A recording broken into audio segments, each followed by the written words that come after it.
5, 4, 3, 2, 1.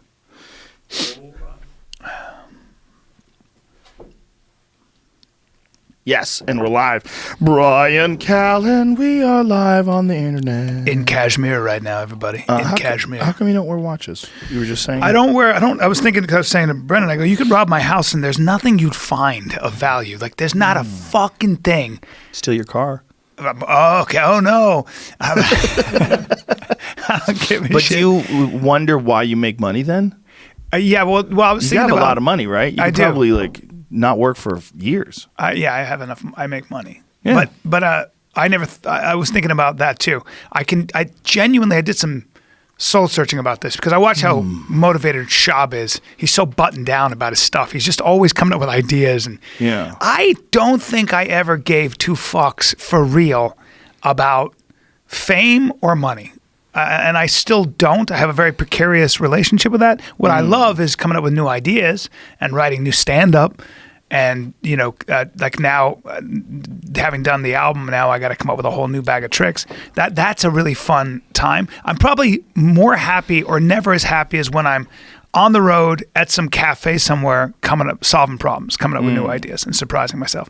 Everything else, and I like hanging with my boys and laughing. Do you like having a nice house? Do you get any pleasure out of having a nice house? Yeah, but I could live and have lived in rudimentary places, and I don't notice. Yeah, I noticed that when I first started making money. Everything gets normal. Mm-hmm. Like, this is your house. Wake up, it's normal. You know what doesn't change? What always makes you feel good is views. I was about to say that. I can't believe you just said that. A Views- view is not underrated. No, views are very underrated, I think. So interesting you say that. I just said that. You know who else said that to me? Who? Ray Kurzweil. Really? Yeah, he always lives in a place with a view. Yeah. When I interviewed him, he was on a very high floor in an apartment building in San Francisco. That's where he lives. And you look out from his apartment and you see the city and you see the bay and it's beautiful. Yeah, And it's expansive. Yes. He said views are very important to him. They are, but I have another weird thing that, like, if you put me in a French cafe, there's a I don't know if it's still around, but there was I'm so French. Je suis très français. Hein? Do you and, speak? Oui, je parle français couramment. Listen to my accent. God Did you damn, I can ask for a fucking ham go. sandwich? Did you ask for ham? I said I speak French Did fluently. you say hamon? Jamon. Un petit peu de jambon. How well Avec do you du speak French? fromage. Do you speak it fluently? No, I mean, I used to speak it. I went to French schools Right. in Lebanon. Damn. Yeah. I mean, I can give me 6 months and I'm gonna. You'd hop right back in there. I think so. The dating pool in France. Ah oui, chérie. Viens ici. What were you saying? You were about to say something about you were in a cafe in France? There's a place called Excuse Chez me, Paul, France. which is this restaurant where you're crammed in with a bunch of people, and the walls and the wood has been there. You go to a comedy store, like a comedy club that's been around since the 70s, Like and the you think Ice to yourself, House. and you think the wood in this. This is a Yes. weird thing, but the wood in these walls have absorbed so much laughter and good energy. Dude, I was just saying that the other day about the Ice House. It's very special. If they ever Yeah. demolish that, God forbid, I would buy that wood and put it up on my walls. Oh, so you do It's care about magical. stuff. Yes. Magical stuff. Yes. I like things Would that you- last. I like marble and heavy wood, like old railroad tracks.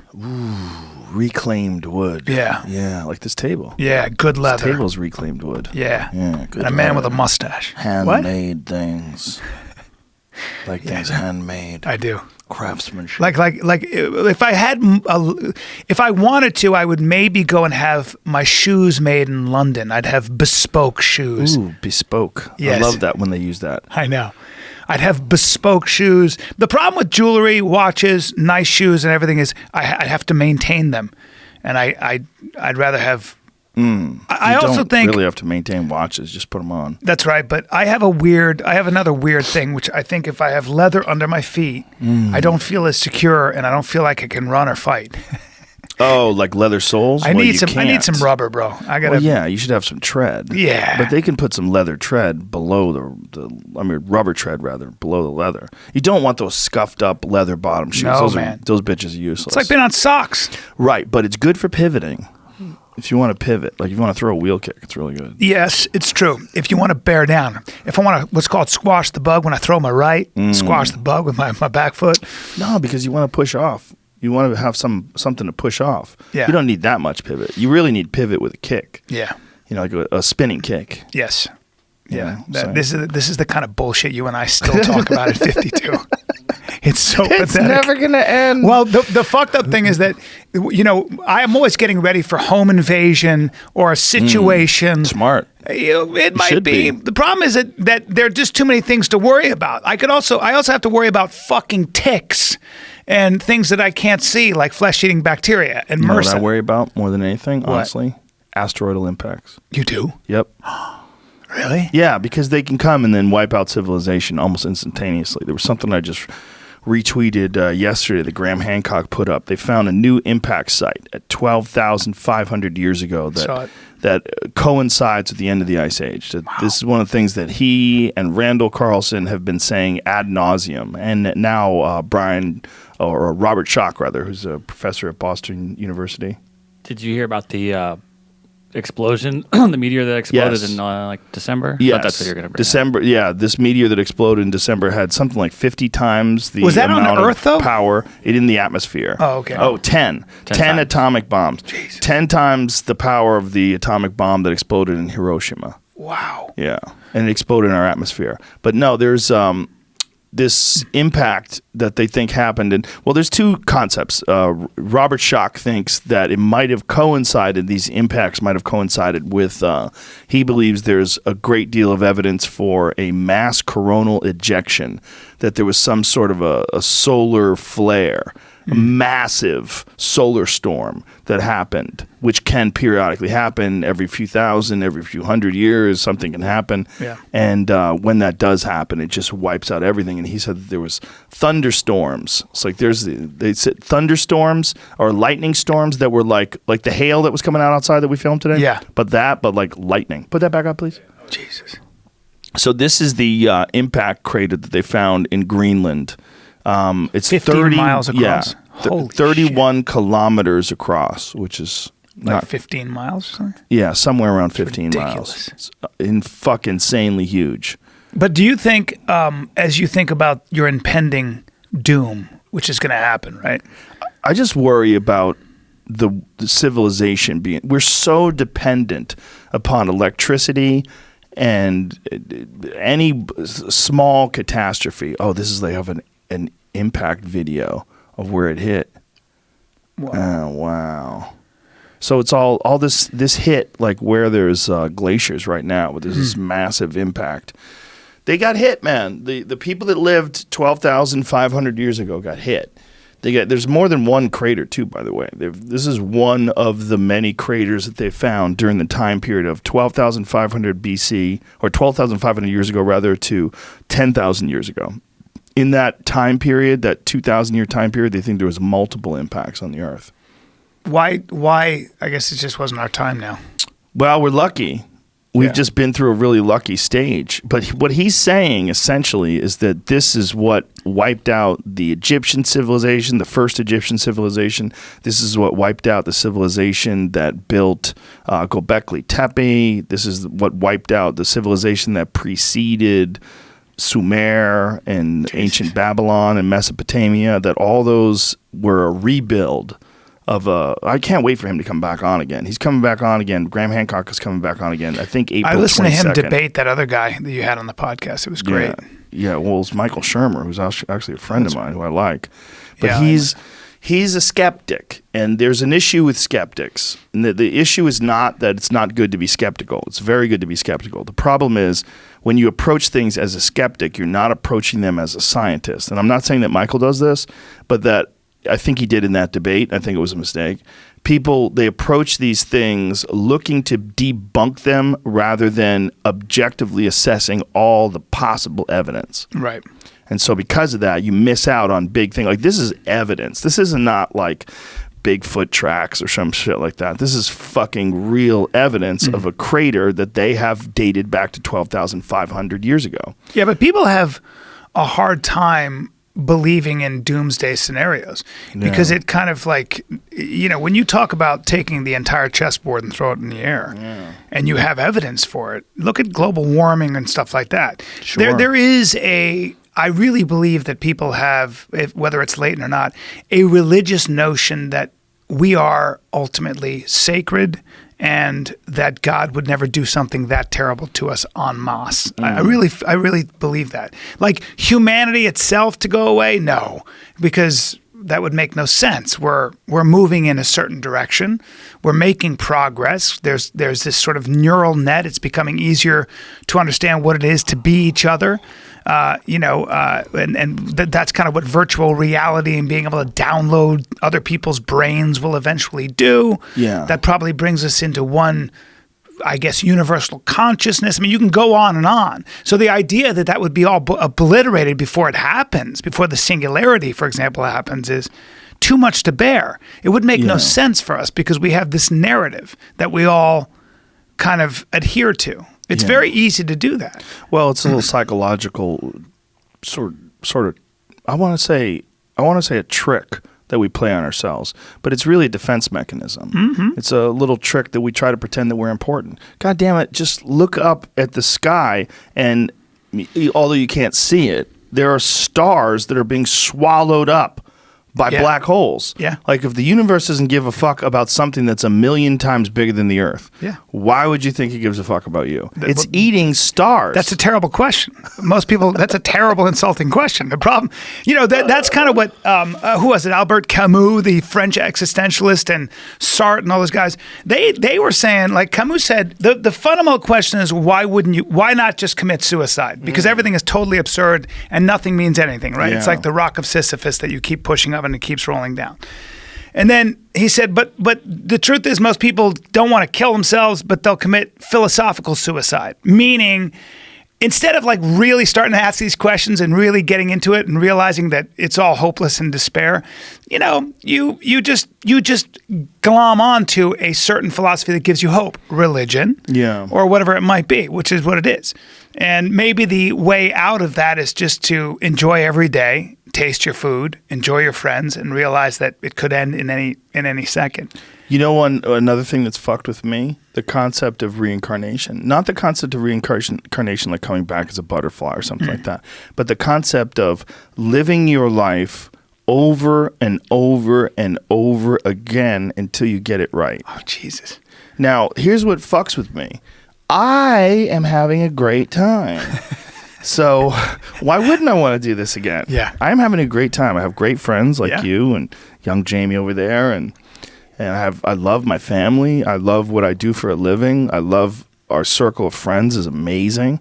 I mean, we are for sure some of the luckiest men I have ever met in my life. There's no doubt. There's no doubt. We have fun, man. Dude, I was thinking about all the mistakes I'd made, but then I went, wait a minute, but I'm here.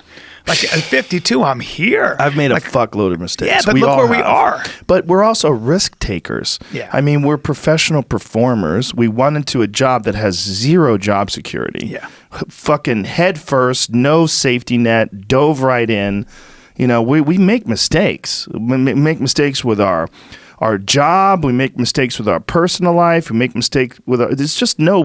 There's no way to avoid it. No way of avoiding it. Because I don't have a dress rehearsal. I'm presented with these. Yeah. I'm presented with the scenario. Yes. I have to make a choice in real time. Yeah. I'm going to make a mistake. Right. And once I realize that and stop beating myself up about it and realize that I've always done the best I can. But here's what you can do: be brutally honest and assess yourself and see where you're falling short, and then just change your approach. Yeah. So that's kind of what I did when I saw acting. When I saw what just being an actor was. And I saw how precarious it was. And I saw where the business was moving with the new media and stuff. And I was like, this doesn't make... Then I watched you doing your podcast, and you would say, start a podcast. So guess what? I started a podcast, didn't go well. Started another podcast, didn't make money. Then started a third podcast with Brendan Schaub and blah, blah, blah. But, it's the same thing with stand-up. You just keep doing it. Yeah. You keep following the models that work, because I was doing the wrong thing over here. And next thing you know, You got to grind. That's gotta grind. That's where a lot of comics fuck up. Yeah. Like they do it like once a week, and then they take a few weeks off, and then they come back and do it again. And they're like, "How do you do it all the time?" I'm like, "Because I know how to grind. I'm a grinder." It's not just grind. Like for me, the idea is original self-expression. I'm interested in trying to take the way I think. So a lot of things scare me, and they make me angry, and I don't know how to react, but instead of fretting about it, I create. Michelangelo, my favorite quote, "Criticized by creating." It's a great fucking quote. He said that's beautiful. Yeah, he said that. He said, "Criticized by creating." I always think about that because that's kind of when I look at my body of work and the progression of my specials, for example, like Man Class, a little too, just about being funny and a silly goose. Then Never Grew Up, a little more personal about my dad. But then this last one, Complicated Apes. Where's my camera? Is that out right now? It's out right now. Oh my God, is this the #1 iTunes comedy album? Dude, do we have to rank things? Apparently, it's crushing. Anywhere I heard it's #1 in the world. Dude, where you can rent and buy, I guess Complicated Apes is doing very well. If you want to get it and laugh hard and learn. I feel like we should celebrate. Listen, this is not about promoting my special. I feel like we should. I feel like you should promote it a little bit. All right, fine. Get Complicated Apes. Let's just get it's that out out right of the now, way. right? I guess it's out right now. You get it on iTunes. Or anywhere you rent or buy if you have your like material. Apple TV, you could just watch it on your TV. You can get it on Xbox or PlayStation. You can listen. You can get it on Amazon. I don't stop. Any platform, all the platforms. Amazon is really getting into the special game. Yes, They're are. doing Alonzo Bowden special. He's going to be coming on soon. Mm-hmm. I love Alonzo. They're doing. He's a good man. Yeah, he's a very smart guy. I love such that a guy. good dude. Yeah. They're doing Jim Gaffigan's special. He's fucking hilarious. Yep. And I think they're talking to a bunch of other people about doing specials as well. They decided to. I love that there are all these other people are Love moving it. in. And we're in the renaissance where stand-ups can make real money. It used to not be that way. You had Right. clubs. Now you got theaters. Now you got a whole network. Now the internet and everything else. And what's beautiful about the road now is I don't have to do that local press. Oh, that's so good. Come see me in Kansas City this Friday, Saturday. What by the club way. are you doing? The Improv? Yeah. Oh, I never nice done it. place. Nice Yeah. place. Kansas City. Yeah, I love Kansas City. Kansas City's fun. I like it man. a lot. It's fucking Oh, fun. hell yeah. I did an outdoor theater there this Really? summer. Yeah, it was fucking great. Wow. Me and Santino. Really? Fucking amazing, man. Really? Yeah, An yeah, outdoor really fun. theater? Yeah, really fun. That's pretty Yeah, badass. Yeah. Yeah, Kansas City's the shit. It's one of those places that people forget. St. Louis, that's also the shit. Yeah. That's a fun place, especially To me, in the terrible summer. town. Now, here's the thing. How dare you? First of all, barbecue. No, The St. barbecue's Louis, I had a off little the problem with, charts. but Kansas City, What? fantastic. What kind of problems you have? I just thought it was a very ugly city. Maybe you're generalizing. Maybe. Maybe you didn't go to the pretty spots. Would you go over like Google Earth? You drive all over the whole That's fucking exactly city? right. I drove around. How about Cleveland? This is where we draw the line. I like Cleveland. I fucking love Cleveland. Let me tell you why I like Cleveland. It's a beautiful city. I mean, talk about architecture. It's like Pittsburgh. Yes, yeah. And some great It's hilarious that culinary. you said like Pittsburgh. Yes. That's true. That's totally true. It's where the oil, but then some of the iron. I mean, I think Yeah. Cleveland was where some of the richest people in the world were at one point. Last time I was in Pittsburgh, well, the first time rather, I said, well, not even the first time. One of the times I was in Pittsburgh, I was there for a furry convention. Oh. I was there for the UFC, Yeah. and the UFC was in Pittsburgh at the same time a furry convention was on. That's when I Yes. found out about furries. I love I had a nice, long conversation with the dudes who work behind the desk Yeah. at the hotel. They were telling me the furries were asking for their food in bowls so they could eat off the ground. No. Yeah. They were all furries except us. What the fuck is I forget going who on? went with me. I forget who opened for me. It might have been Duncan, but they were asking for a litter box so they could shit and piss in a box. I want to do that. No, you don't. No, I don't, It's but I disgusting. would just for a laugh. How are you going to wipe? Where are you going to? How do you get that fetish? Well, It's like grown men who want to be, they want to wear diapers and have somebody spank them and change them. And well, here's what's interesting, and there's a lot of people that think that. Look, I am 100% in support of people being trans. Don't get me wrong. If you want, I'm in support of you being whatever you want to be. I'm a person who believes in free will, or your ability to freely express yourself, I should say. But if you work for a corporation, you work for a tech corporation, especially a particularly progressive tech corporation, you run into some real problems. And I was talking to a guy who was telling me that you don't know the half of it, that we're dealing with a guy who he identifies as an animal. And that he believes that he's kin, like he's a fox kin or a dog kin or something like that. And he wants a litter box in his office. This guy wants to be able to shat in his fucking office into a box of. Now, I appreciate that. Now, I want to say this about him, and I'm not a psychiatrist, and I have no right to really diagnose, but he's fucking crazy. Yeah, he is crazy. Right? But here's the thing, like, you're letting people be crazy. Correct. Like, when you're letting a 6'4" man compete in women's weightlifting because he's decided that he's a woman now.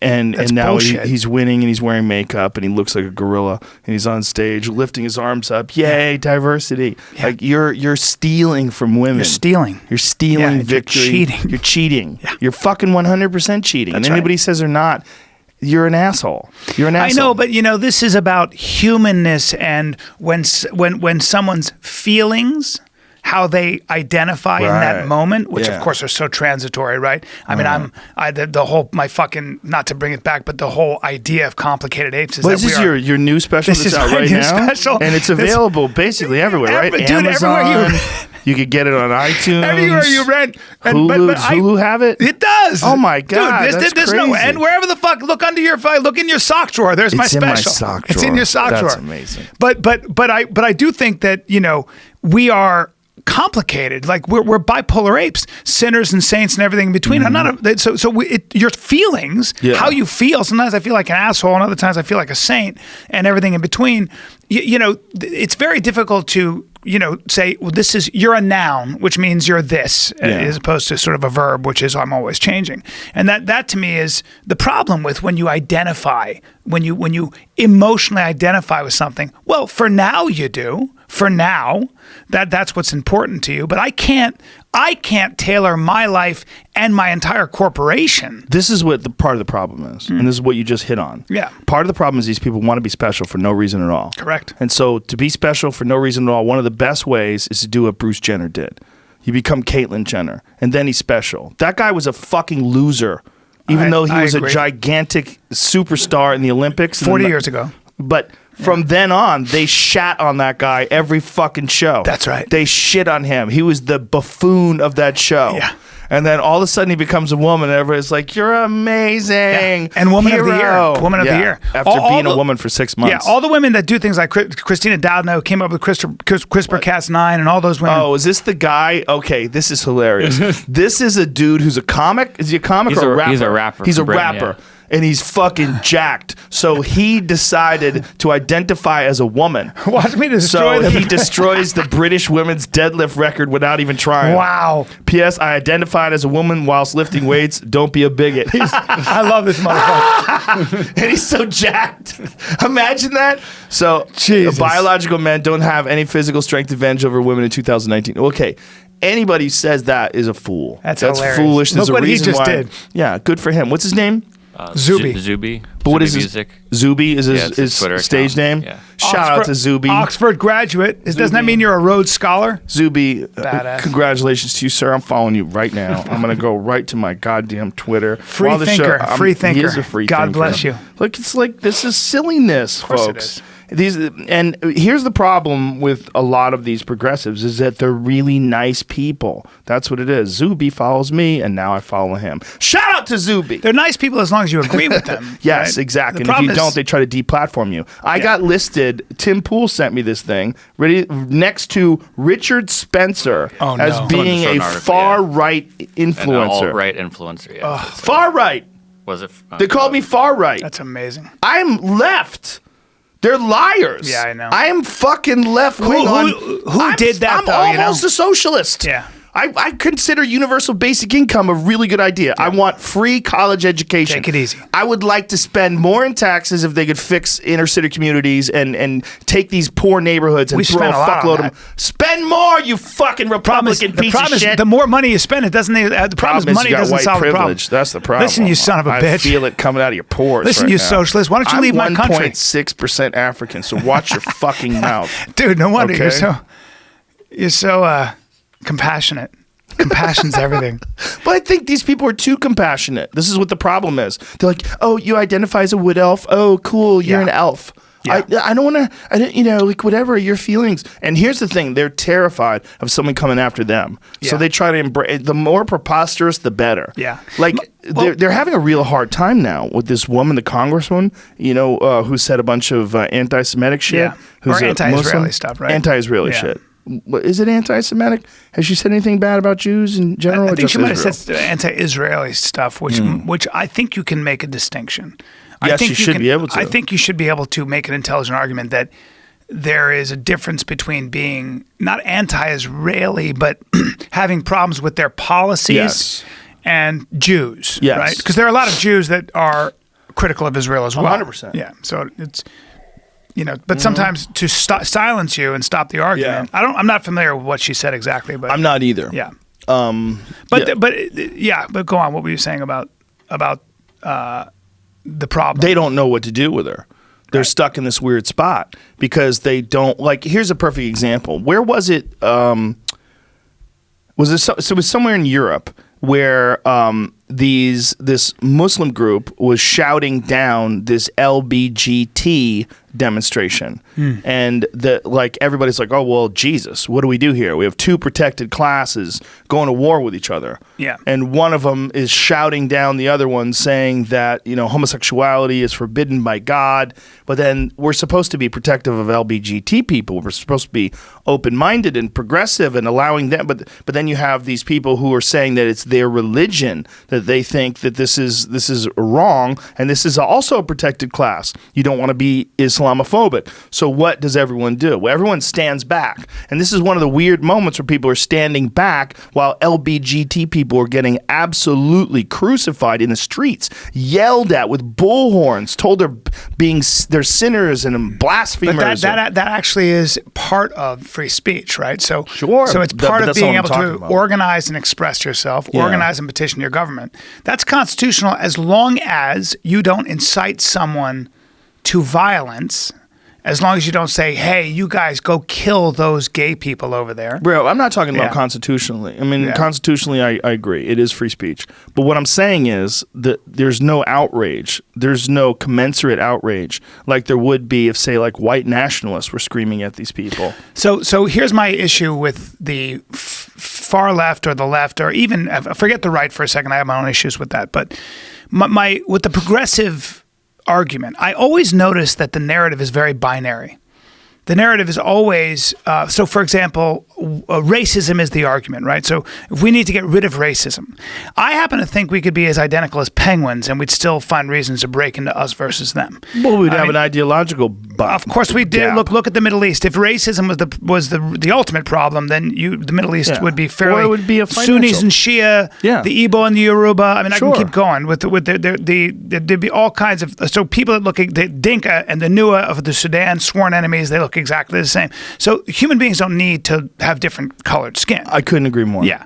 So we are tribal, and it's fun to break into these us versus them. I think Yes. the biggest problem is kind of deciding that, first of all, the internet has made it very possible for you to purify your echo chamber. Yes. That's a big problem. And then you surround yourself with people who think and see the world exactly like yourself. And I think we get smarter when we listen to the other side, even if you don't agree with them, because your ideas aren't working and their ideas aren't working, but put your ideas together and maybe somebody gets pregnant with a new idea. Yeah, the ideas that there's some way that you could stop all division between human beings as long as people are allowed to express themselves and they live unique and individual lives. That's never going to happen. No. You're going to have people that come from different parts of the world where different things are more important. You're going to have people that come from different economic situations. It's going to be different. I mean, when I say that I'm almost a socialist, what I mean is like, look, there's certain things that we just accept that we need. Like, here's one. You need a well-funded fire department. Right? Whose money? Everybody, we're pooling all our money into that. Right, right. We agree with that. We agree there's well-funded public education. You have to have that, right? Well, we barely do that right now, but we do have that. And teachers are getting fucked left and right. They're getting minimal pay. Children are going to school in hazardous conditions, but it's at least there's some money being put. Police officers, we agree. So fixing the streets, we agree. We agree on a lot of things. But then it gets to certain things. We go, okay, well, that's where we draw the line. Well, why do we draw the line there? Why do we draw the line when it comes to community upheavals, like fixing communities? Yeah. Why do we? I mean, infrastructure.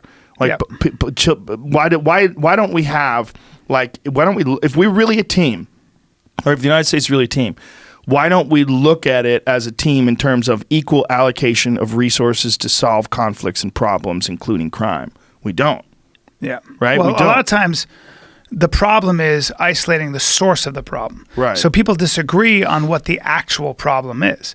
I can give you examples. I mean, when we talk about illegal immigration and what to actually do about it, people are all over the board with it. And they'll challenge your solution in court, and there's all kinds of stalemates, which probably is a good thing so things don't they don't swing too far in either Right. direction. Universal basic income, universal health care, gun control. These are actually fairly complicated issues. I don't want spree shooters, but when you get down to it and you hear people who are really educated on the subject of guns, they can get you twisted up in an argument if you start talking about gun control, because you realize this is a complicated issue, and maybe it's a mental health issue, maybe it's 1,000 issue. It's certainly a mental health There's issue. a lot of issues with it, but the ability that someone has to do what is it? Was it only one guy? More than one person got arrested in New Zealand, correct? no, I think it was just one guy. Yeah, more than they got arrested, but only one shooter, Yeah. as far as I know. So the other ones were planning it. They Is that thought what they it was? were maybe, yeah. No, Maybe. I think he was. Yeah, but my But thing is my that point is, yeah. you have to be ill. There's no Of other course way. you do. Of course you do. You have to be mentally ill in order to do that. Yeah. Now, I want you to think about the fact there's more guns than there are people. So in this country alone, there's 300 plus million people. There's more than 300 million guns. Relatively speaking, the number of mass shootings is incredibly small in Right. comparison to the amount of guns and the amount of sick people. I mean, how many people are sick who don't become mass shooters? Right. It's a big number. Yes, it's very true. Those are things, and a lot of the gun violence that the left talks about, a lot of those are suicides. So A lot of it. Yeah. A lot of that is suicides. A lot of it is cops shooting bad guys. A lot of it is people defending themselves. And then after that, you have gang violence. But so the problem is that when people argue, they make these things very simplistic. Yeah. And they're not. Even the identity politics. I mean, so straight white males are essentially the enemy. So the idea would be if we take straight white males out of the equation, because this is all power, right? It's all Talking to Amy Schumer lately or something? No, but no, I'm not. But this tyrannical hierarchy and stuff, as if you took white males and took all of them out of the equation, as if there wouldn't be a new hierarchy. Yeah. That's fucking, it's just the way shit happens. People, when you try to make things really equal in a communist society, the people closest to the government making the decisions, they become the new elite. So you're not going to fucking avoid that shit. And also, there's no equality of effort. The problem with equality of income and equality, like people want success. They think that if you're more successful, that it's because of some sort of a cheat. You've rigged the system or cheated somehow or another. But that's not true. Some people work harder. They just, Of course they do. just do. Of course they Some do. people become obsessed with success, and some people. My uncle Vinny, doesn't give a fuck. You know what my Uncle Vinny does? He makes art. Really? He sells it. Yeah, he's always been that way. He used to be a photographer, and now he makes. He sent me some driftwood that he painted. Wow. He painted signs for my daughters made out of driftwood. He's just a I love really people like that. He's so eccentric, but he's never given a fuck about. It drove his ex-wife crazy. He just makes beautiful things for. He's an artist. Yeah. He's like a legitimate artist. Jimmy Like, Burke's that way. Jimmy Burke is truly not ambitious. He is only interested in feeding his brain. He listens to Stephen West's podcast, Philosophize This, which is my. I love that podcast. That's my favorite. I've been talking to that guy back and Love forth. him. I'm going to get him on. Yeah, I got to get him on. He's 29 and he's got such a command of philosophy, but he makes it so accessible. Yes. Like Jimmy will start his day with Philosophize This, just listen, get a nugget, and then he goes and works out and plays tennis, and he's a national treasure because he only lives to educate himself and make the world a better place. He just makes people feel good about themselves. He's trying to enjoy life. But do you think Yeah. you'd want to do it over and over and over again, the exact same life? I do. He's the happiest. He's the closest thing to a monk. I was just with him. I flew him down to Florida. Do you remember the time we had him on the having him podcast? around. Folks, you want to watch a disaster He was so podcast? high. We got him way too high. Oh, God. We got him like 3 or 4 hits deep, and he doesn't smoke weed. And he hadn't eaten. He hadn't eaten. And he was thirsty. I don't think if eating helps when you're smoking it. Yeah. I might be wrong. Does it? Well, he was already low blood sugar and he hadn't slept. We barbecued that dude. Yeah. We threw him in a Traeger grill and set it at He was forgetting 225 for 6 hours. I He was know. forgetting stories in the middle of the first sentence. He's amazing. He's Yeah, amazing. we fucked him up, which Yeah. is too bad because he tells some great stories. Now the world will forever know him as the guy who couldn't keep it together. Well, I remember when he had tuberculosis. I called him Jimmy Tuberculosis, and he had tuberculosis. he sure did. did he get got it. They think he tuberculosis? got it from his grandfather when he was 3 years old, and it laid dormant, and they couldn't find it because it was on the outside of his lung. Holy So shit! I'm with him in the hospital. I've never seen anything like this. I'm with him in the hospital, and they thought he had two things: one, the disease that killed Bernie Mac, or two, What lung. disease killed Bernie Mac? He had that disease that firemen get from 9/11, where your lungs basically turn to sand. I mean, it's awful. God. So Bernie Mac died of that. So they said you have either a fatal disease, which is that lung disease, or you have lung cancer. Okay, now this was what he was looking at. And I remember he was just talking to me like this, do, and joking around. Aha! Oh, dude, yeah. And I went, Bubba, I go, you've been given, like, they are looking at you either being, you're dead or dead. I don't understand how you're not even missing a beat. And he goes, dude, come on. I've made peace with my death a long time ago. I live every day as it comes. Wow. And he was getting ready for them to come out and tell him what it was. And the doctors, you can't help but to love him. So he was there for 3 weeks, and the doctors finally found that he had tuberculosis. Now, at this point, all the doctors fell in love with him, all of them. They'd come in and listen to his stories. So the doctor came running in and goes, we found out what you have. You have tuberculosis. And Jimmy was like, oh, great. And he goes, no, we can cure that. This is fucking great. We can cure that. So he went on 9 months of antibiotics. 9 months? And he went colorblind. From the antibiotics? Yeah, that's what happened to him. He's now So colorblind. he's colorblind Yep, now? colorblind. Whoa. That's what the antibiotics did. But hey, he's 100%. But I've never seen anybody face his own death and be that just monk-like about it. Does he have a good badass. diet? Yeah. Now, when he was on the antibiotics, did they give him probiotics as well? He does probiotics. He brought his body right back. I mean, he's just a beast. He's never stopped working out. He's never stopped eating really well. Do they know what You know. caused his antibiotic reaction that made him colorblind? That Is there a apparently mechanism? is a side effect when you take 9 months of a very strong cocktail of antibiotics. And that cured it, though. 9 months That cured later, it. it cured it. Yeah, thank Wow. God. Thank And there's God. no way it cures it on its own. Well, back in the day, you had consumption, and almost you died eventually. But some people would go up into the mountains, and tuberculosis can go into remission and not come out again. When you go to the mountains? The idea was we'll go to the mountains and breathe fresh air, and sometimes you could go into remission with tuberculosis. But tuberculosis was almost always a death sentence. In Long Day's Journey into Night, the great play and Nobel Prize winner Eugene O'Neill, his brother had it. And he knew his brother was going to die. And he just watched his brother deteriorate. It was like having AIDS or something. You would cough, you'd spit up blood. And I think Chopin, the great piano player, died of it. This is why when people talk about, when they're anti-vaccine or they're antibiotics or Western medicine, just read. Forget the science. Don't worry about big pharma.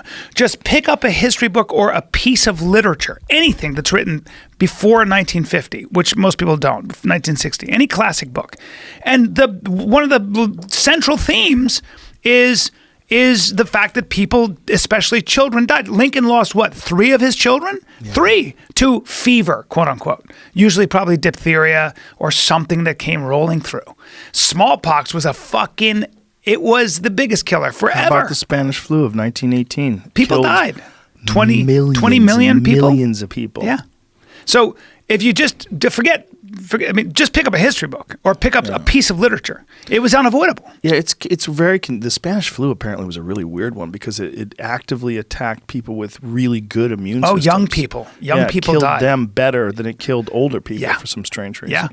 And that was a fact of life. You usually buried your children. Throughout history, you had to bury your children. That's a unequivocal fact. We don't live in that world anymore.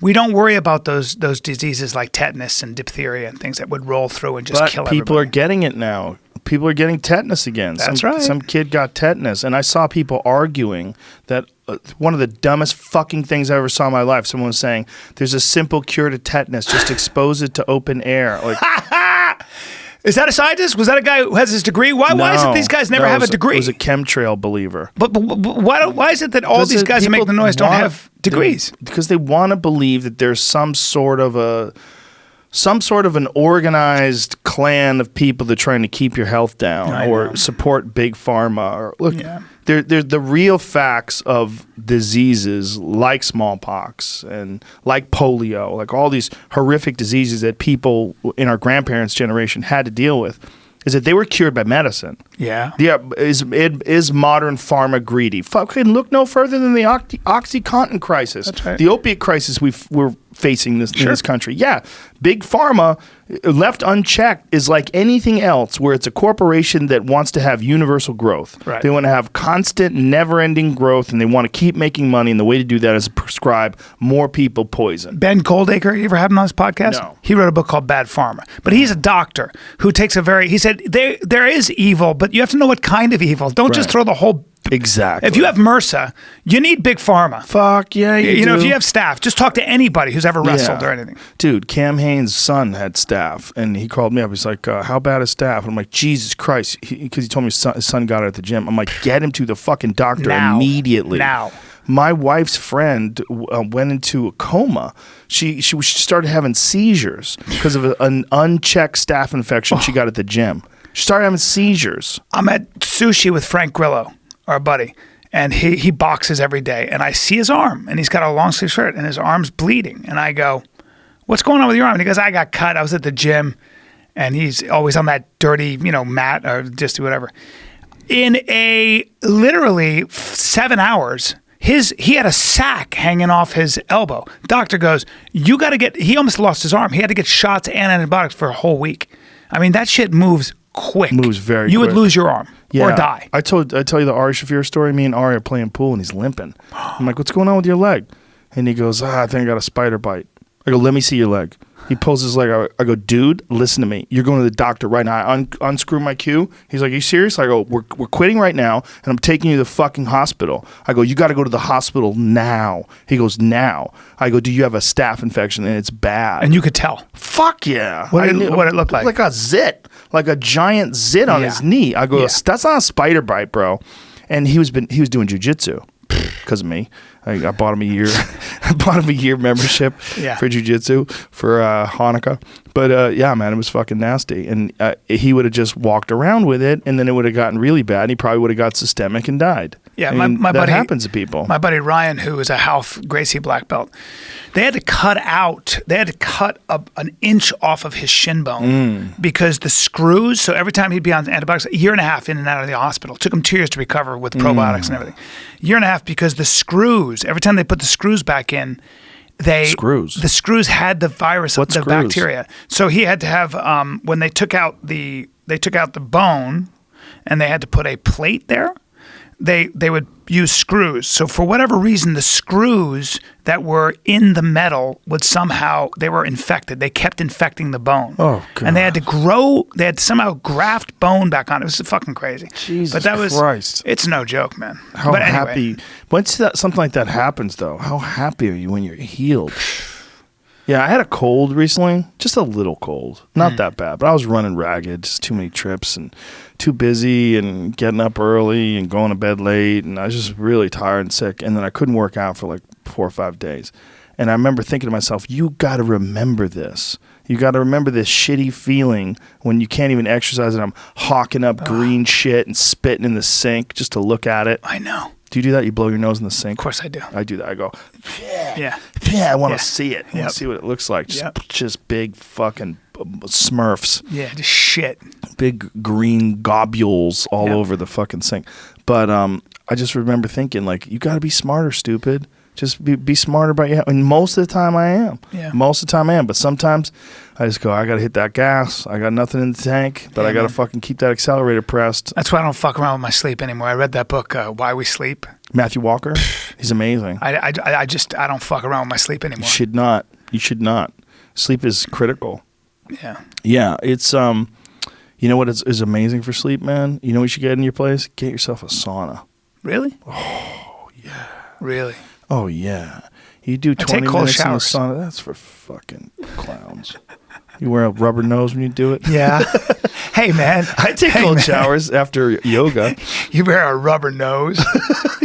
Man, Joe's being mean to me. He called me a clown. He's a fucking clown. Fucking clown. I'm trying to create shock proteins. Yeah. Fuck those are. You got to get really cold. You should have an ice bath. You want to do that. I'll do an ice bath. I've done that Have you done before. cryo?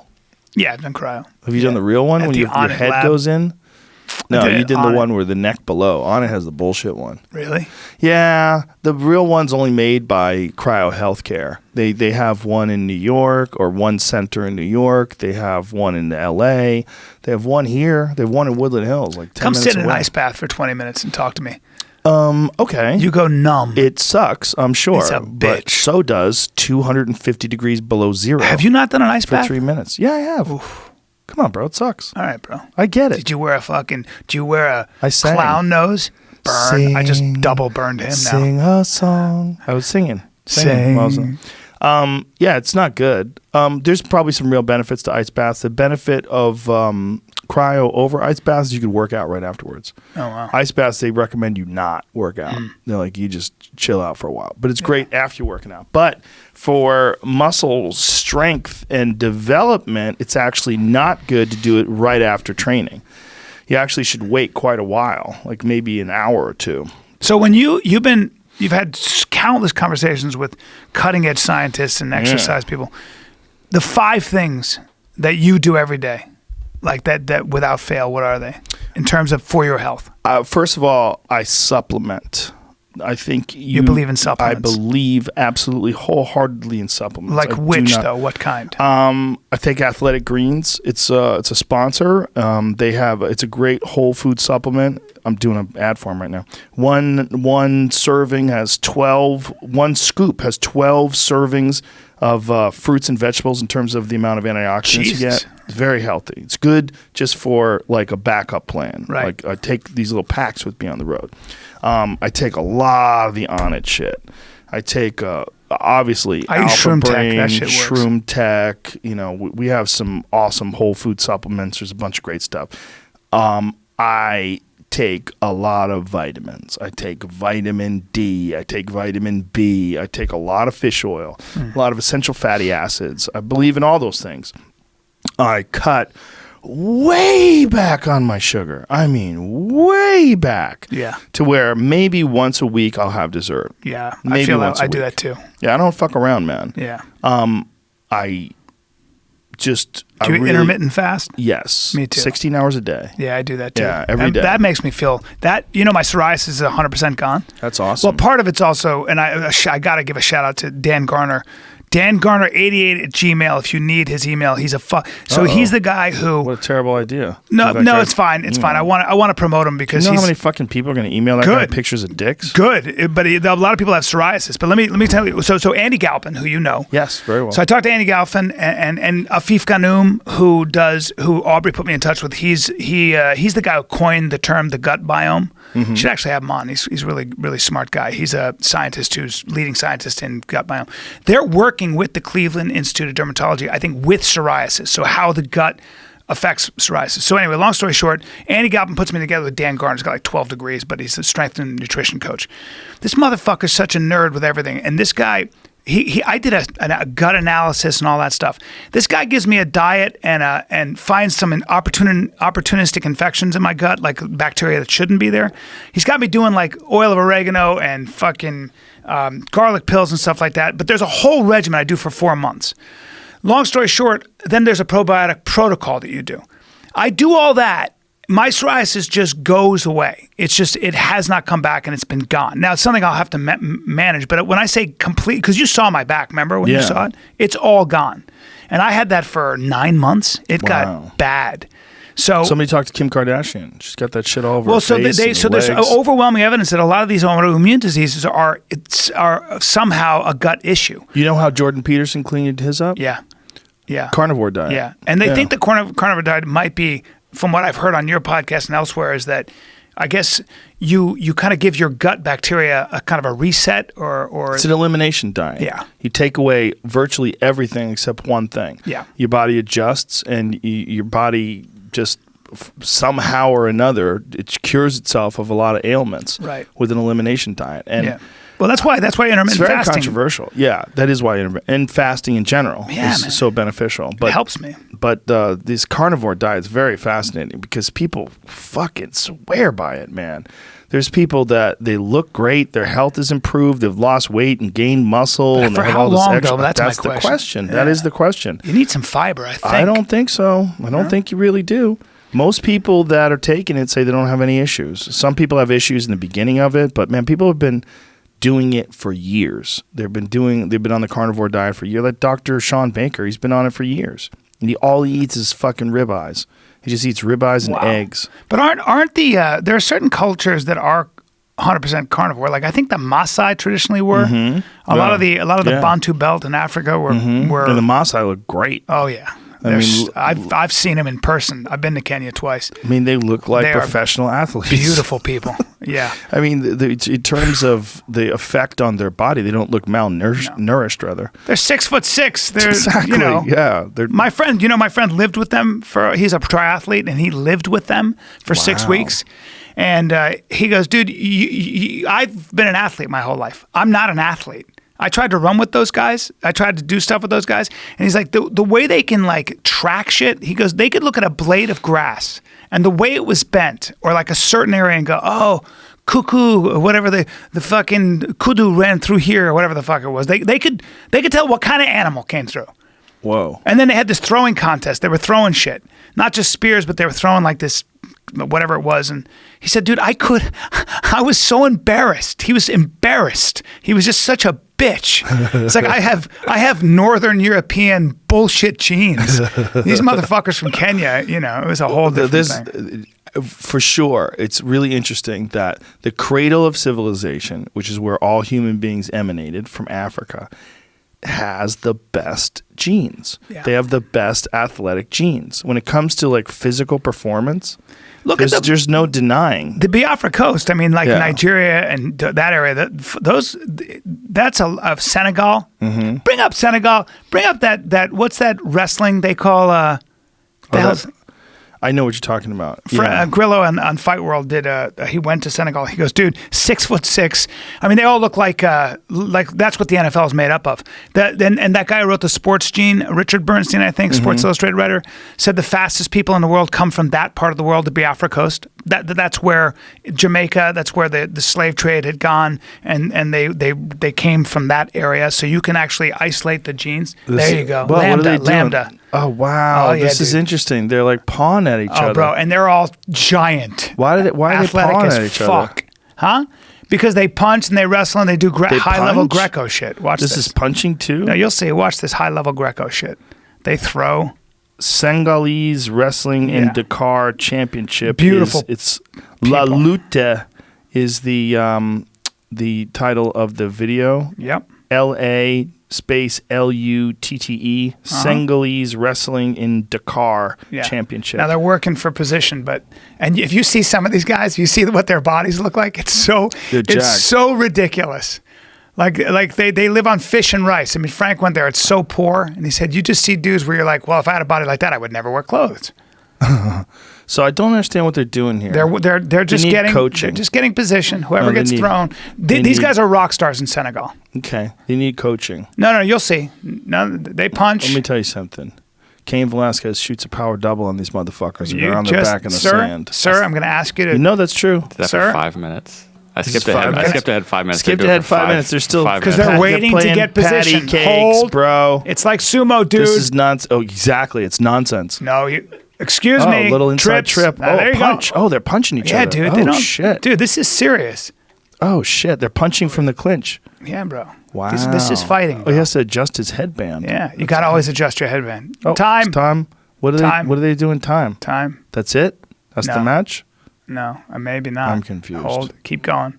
Well, there's got to be a better one. You got to see the heavyweights. The heavyweights are the championship. I figured maybe it just sucks and you're really into it because it's foreign. Sir, that's possible too. I'm telling you, I've seen some incredible lambda. Those dudes are playing patty cakes, bro. You will respect lambda. Okay, let me see another one. Kickboxing world champion. Oh, go to the far right one. That one.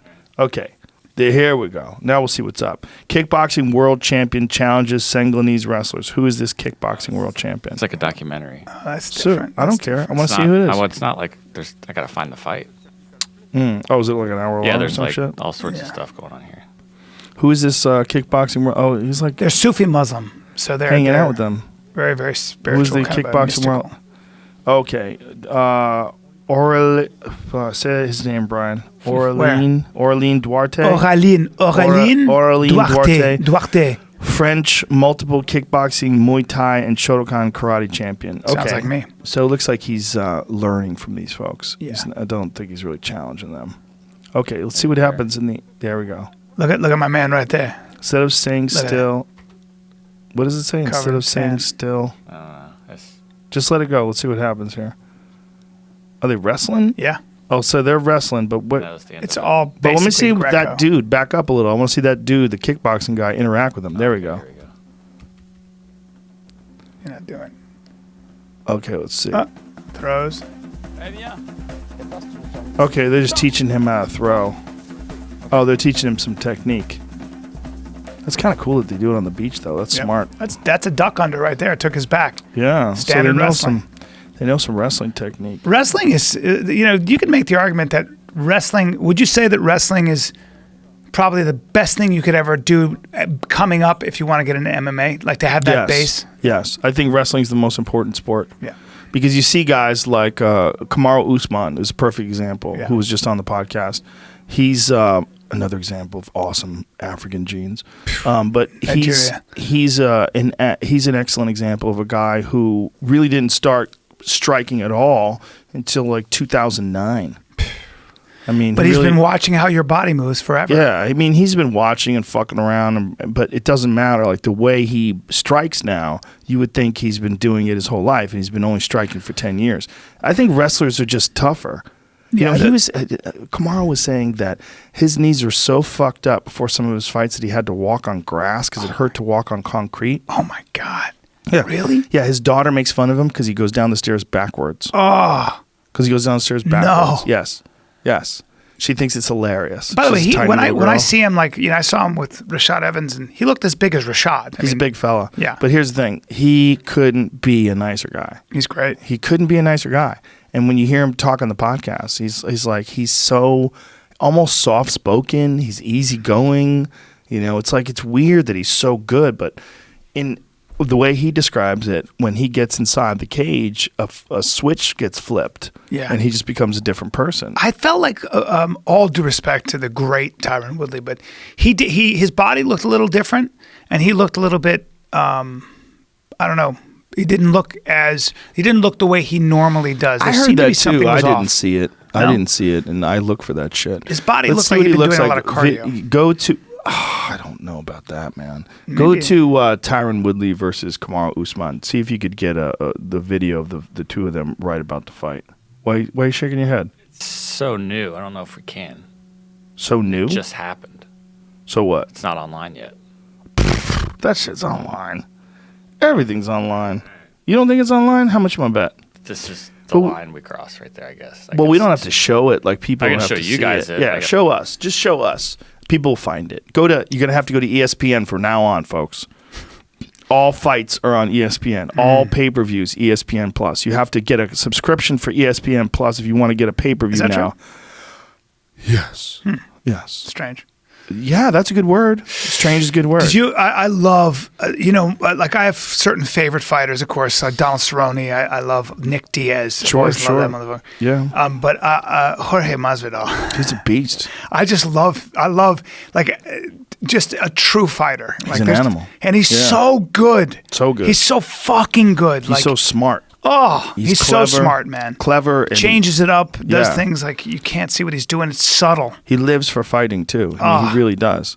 He's a fucking smart man. Like there are men, and then there's Jorge Masvidal. For sure he's on another level. beast. For sure he's on another level. I think he's such a contender for. I mean, he just Dude, he 100% is a contender. When was the last time he Knocked lost? out Cowboy and then takes 2 years out of the octagon. I don't know what he must have had an injury And or takes on something. Darren And then Till. Knocked out Darren Till. I mean, knocked him the fuck out. Ugh. I mean, He hit him with that left hand a couple times earlier in the fight, too. He was doing some sneaky shit. He was switching stances. Yeah. He was switching stances and throwing that left hand. Yeah. He was throwing the right hand, switching stances, throwing the left hand. And I think he started to read Till pulling back like that, and then faked. Then he finally threw that right, and then boom with that left. He had caught him with that left hand several times. Yeah. Caught him in the first round, and then caught him in the second round. He's a bad motherfucker, man. He really is. He's coming on soon too. I'm gonna have him on with Joey Diaz. Masvidal's going to come on with Joey Diaz, get a little Cuban. But also to be able to get knocked down like that by Darren Till, who hits like and come back and just regain his composure. Knocked Never down lose with the his first composure. punch of the fight. Oh, it was the first punch of the fight. I know, and smiled and went, "Yeah, it's all right." But did you see what he did? The first move of the fight, he charges towards Till and tries to side kick him in the thigh and hits him in the dick. Yeah, like right away. Yeah. First shot right to the sack. Yep. Yeah. I love that guy. I love watching him fight. Well, he's very crafty. He's a real veteran. I remember him knocking out Eve Edwards in Bodog fight. Do you remember Bodog fight? No. Bodog, you know who Calvin Ayers is? He's some super millionaire playboy character who he came up with this Bodog fight thing. And it was back when you used to be able to gamble online, right? You were able to gamble online. Now you can again, but you used to be able to gamble online. And a lot of businesses were sort of constructed around the premise that online gambling was going to be legal. But through some bullshit finagling, the federal government put the kibosh on online gambling. They put the stop on this thriving business. Right. And a lot of these companies, like there was professional pool organizations like the IPT that went under because they were counting on online gambling, but Bodog was counting on it too because he had like this online gambling website. Well, because of the online gambling shit, he's like, I don't want to say this, I don't want to be incorrect because Dana White was saying that he's a fugitive and he wasn't even allowed in the country, but that's not too far removed from the truth. I don't think he's allowed back in the United States. I think he has to live in just for providing a service people wanted to be part of. Well, for being a part of online gambling when it was illegal. I think that's the issue. Oh no. It's fucking stupid. I mean, people, let people do what they will. I think you should have. It'd be cool if you could bet on fights. Tyron Woodley versus Kamaru Usman. The fighters would get more money and everything. We'll see what Usman looks jacked. Let's see what Tyron looks like when he gets into the cage. See, to me, he looked exactly the same. Let's see what happens when he takes his shirt off. Hurry up, Tyron. He's a beast. Yeah, I just don't think that was it, man. I mean, you're also dealing with Tyron. He's 37 now. He is also in the middle of he's in a transitionary stage in terms of his career. See, he doesn't look quite as jacked. Yeah, but he's like not. I mean, he's a beast. I mean, he looks pretty goddamn good to me. I mean, yeah, he always does. He's not I just seen filled him with blood. You know what I'm saying? He's not like. That's what I mean. That's what I mean. Looks pretty good. Hard to say. Great fighter, man. Yeah, he's 36. I think he's 37 now. He's got a rap career now. He's like opening for Wiz Khalifa. Really? Yeah. He does a bunch of shit for TMZ now. He's a busy man on top of the fighting. He's good. Let him parlay that shit. Get out of the fight game. Yes. He has nothing to prove. Well, he's one of those guys that can do that too. He's a great talker. Yep. He would be a great commentator if he decided to get into commentary. 100%. But he wants a rematch. I don't think he's happy with his performance, and I think he thinks he could have done better. Usman just looked like in a different weight class, man. Well, Usman's definitely taller, Yeah. but I think even more importantly, Usman's gas tank is just fucking. That's what's crazy. gigantic. And I feel like Tyron may have done a lot of cardio for that camp because he knew he was going to have to deal with that. So he looked a little thinner than he normally does. Well, Usman just pushes the pace. Yeah. He pushes that. That's such a pace. weapon. Some guys can do that. That's such a weapon. Well, he can do it for 5 rounds too, man. He doesn't get off the gas. He was pretty honest too. He's funny, man, when he was talking about the 4th round, because in the 4th round he had Tyron hurt and he poured the gas on, and Tyron managed to survive. And when Tyron managed to survive, he was thinking to himself, "Oh no, what have I done?" But he recovered quick. Yeah. Yeah. Yeah, he does look a lot bigger though, huh? Yeah, he's just nice and long. Skinny legs though, in comparison to Tyron. In comparison, who else has skinny legs? John Jones, ladies and gentlemen. Exactly. John Jones. John Jones. You look at John Jones' calves only. If you only saw his calves. So weird. And someone said to you, all right, is that guy an elite athlete? You're like, get the fuck out of here. That guy's an accountant. Exactly. There's no way. There are a lot of guys like that where you just don't judge a book by its cover. You'll go to sleep. Yeah, but John Jones is the well, his upper body obviously looks pretty he's strong. also 6'5". I mean, it's a different thing. Well, he's got a phenomenal frame for combat sports because he's got length, but he's also has muscle. I think that's the best frame. I personally, that's not real. Yeah, it is. That's not real. That's photoshopped, asshole. That's real.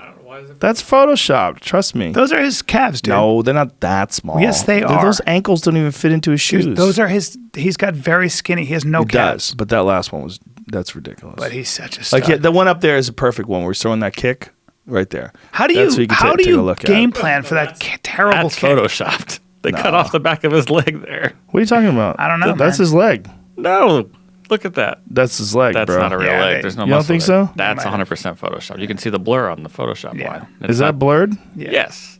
From a guy that does Photoshop every single day. Yeah, that's photoshopped. You do Photoshop every single day? What are you doing online? I make our logo. I thought you were doing weird shit. Make me more muscular. I edit a photo every Make single me day. stronger. Give Brian abs. I need to get on TOT. Let me see. Well, we know John has skinny calves. Point being. Just saying. Yeah. How do you defend against that terrible front kick to the fucking stomach every time? Pa-pa. Well, he And likes that to foot. throw it to the thigh too. Yeah. He throws that oblique kick to the thigh, and the side kick to the knees. You know, it's interesting when I see people criticizing that kick. I'm like, you're crazy. That they're kicking people in the face. Yeah. You're mad they're kicking them in the knee. Like what? Come on. Like, oh, you can ruin a career. Like, well, you can't ruin a career by head kicking somebody. Yeah. Like Wonder Boy was saying that about Darren Till. He thought Darren Till was trying to ruin his career by side kicking him in the knee, and he doesn't think that technique should be legal. Damn. Like, hey, man. I mean, I get it, but You're head kicking people. yeah. You wheel kicked Jake Ellenberger in the fucking head. Like, Yeah. How good is that for your career? Like, Not so good. come on, man. That's a brutal sport, man. Yeah, It really is. It's as brutal as it gets, man. It really is. But it's not the worst thing for your body. I think football's the worst. But some dudes don't get hit. Like Masvidal's another example of that. I don't think I've seen him. I don't know when the last time I saw him actually get cracked was. He's so He got good cracked at with that boxing. opening punch from Darren Till that Yeah, we were talking obviously, about. yeah, that's true. Mighty That's Mouse is true. the best example. Mighty Mouse gets hit less than anybody. But there's other guys that they're very hard to hit. You also know? get hit in practice, though, when you Yeah. train. I know a lot of guys, though, who don't spar like that anymore. Yeah, Like smart ones. I think Robbie Lawler stopped doing it. I think Cowboy. I think all these guys. Well, stopped. Robbie stopped sparring completely for years while he was fighting for Strikeforce. But then when he moved to American Top Team, he started sparring again, and he was training really hard. And that's when actually he became the welterweight world champion. He's so fucking tough. Like I want to see that Askren fight again because I put my money on Robbie Lawler. That he does not care about. He looked better than I've ever seen him. He's in crazy shape. I've gone back and forth about 5 times on whether or not that was a good stoppage, but Usman convinced me after we watched the footage that it was a bad stoppage. Yeah. I think Robbie was okay. I think He just relaxed. He was there. He had I don't know how many more seconds, but that bulldog There was choke's a time. nightmare. But Yeah, not but- for Robbie Lawler. I think he was all right, but it's hard to tell. It's just unfortunate. And again, Herb Dean is as good a referee as there is on planet Earth. Yeah. There is no one better than him. Yeah. There's no one better. Herb Dean is as good as it gets. Yep. He made a mistake, but it's hard to say if it was a mistake because I wasn't even sure it was a mistake. We were not sure. Well, it's better to err on the side of caution because he Yes. couldn't hear him. He couldn't Right. talk. But here's the So- thing: he's only getting choked out. Like if it's Ben Askren, he's only getting choked out. If it's Francis Ngannou and he's fucking punching you in the head and you think you're unconscious, Yeah. then stop the fight. Right. But if it's just a choke, like Ben Askren is not known for being in any way, shape, or form a power striker. No. And he's not hitting him. No, he's only holding onto his neck. I don't think. But that shows how tough Ben Askren was because he got his head bounced off yeah. that fucking. I was like, "You're getting crushed here," and he Yep. just was like, "Whatever." Yeah. I'm gonna stick to my wrestling. Yeah, he was getting fucking pounded, but he figured it out. And even though they disengaged, he managed to get a hold of Robbie again and get him on the ground and get that choke on. Yeah. Look, it was fun while it lasted, but he doesn't want to fight Robbie again. I think if I was the UFC, I would be absolutely trying to make that fight again. Do you think they will? I think they want to. That's what Dana White said. But Ben said, why would I want to do that? I already won. Yeah. Why would I want to do that? Well, But the thing about, like Kamara was saying, like, you don't get a choice. Like, the UFC is going to tell you who to fight again. Mm-hmm. Maybe they just offer Ben a good amount of money. Offer him some sweet Robbie cash. He deserves that privilege, and I think he's easily up there, and he can always be the champion again. That guy even more he looks as good. importantly- He looks as good as he's ever looked. He looked amazing. Better. He looked amazing physically. He looked amazing when he was fighting. Yeah. Even more importantly, I think that's the fight that makes the most money because people want to see that. I want to see it. You want to see it. All the real fans want to see it. Yeah, I They think don't do enough of that in UFC. They do sometimes, but what I was going to say is like that he deserves it. Jesus, no one deserves it more than Stipe Miocic. Stipe loses to DC, and we haven't heard hide nor hair of him. He's the fucking most successful heavyweight of all time. He defended the title 4 times. No one's ever been able to do that. He does that, and he gets nothing after that. No love, no respect, no nothing. It's incredible. No talk about him fighting DC again. They're just talking about DC Brock Lesnar, and they don't even know if Brock Lesnar's really going to fight. Isn't DC kind of retired? No, DC wants to fight Brock. He's going to fight Brock, and then he's going to retire. He's just going to get that. To me, payday. the most impressive fighter to ever step in the octagon is Daniel Cormier. He's certainly one of them. I just in but terms how's of he more impressive when John Jones beat him? because so John Jones is without a doubt the most talented and best fighter. To me, with the tools that DC is working with, when you're 5'9", 5'10", and you're dealing with guys who are so much taller, with so much more reach, and all. He's undefeated as a heavyweight. The only man he's ever lost to was John Jones, and everybody else, all comers. Stipe Miocic, just give me a number. Yeah. And he's taken every one of them out. Listen, I'm a giant fan of DC. He's just incredible. Don't get me wrong. It just shows you how good John Jones is, or John Jones has his number, whatever the case. But It's both. I'd like to see DC fight John Jones at heavyweight. Me too. 240? That might happen. That might be the big fight. The big Wow. fight might be if DC fights Brock. Let's assume he beats Brock, which I think he would. Then DC fights John Jones. Yeah. But he might not beat Brock. Here's the thing about Brock, and this is so ridiculous to say. He's still a fucking giant Viking human. Yeah. He's so extraordinarily big.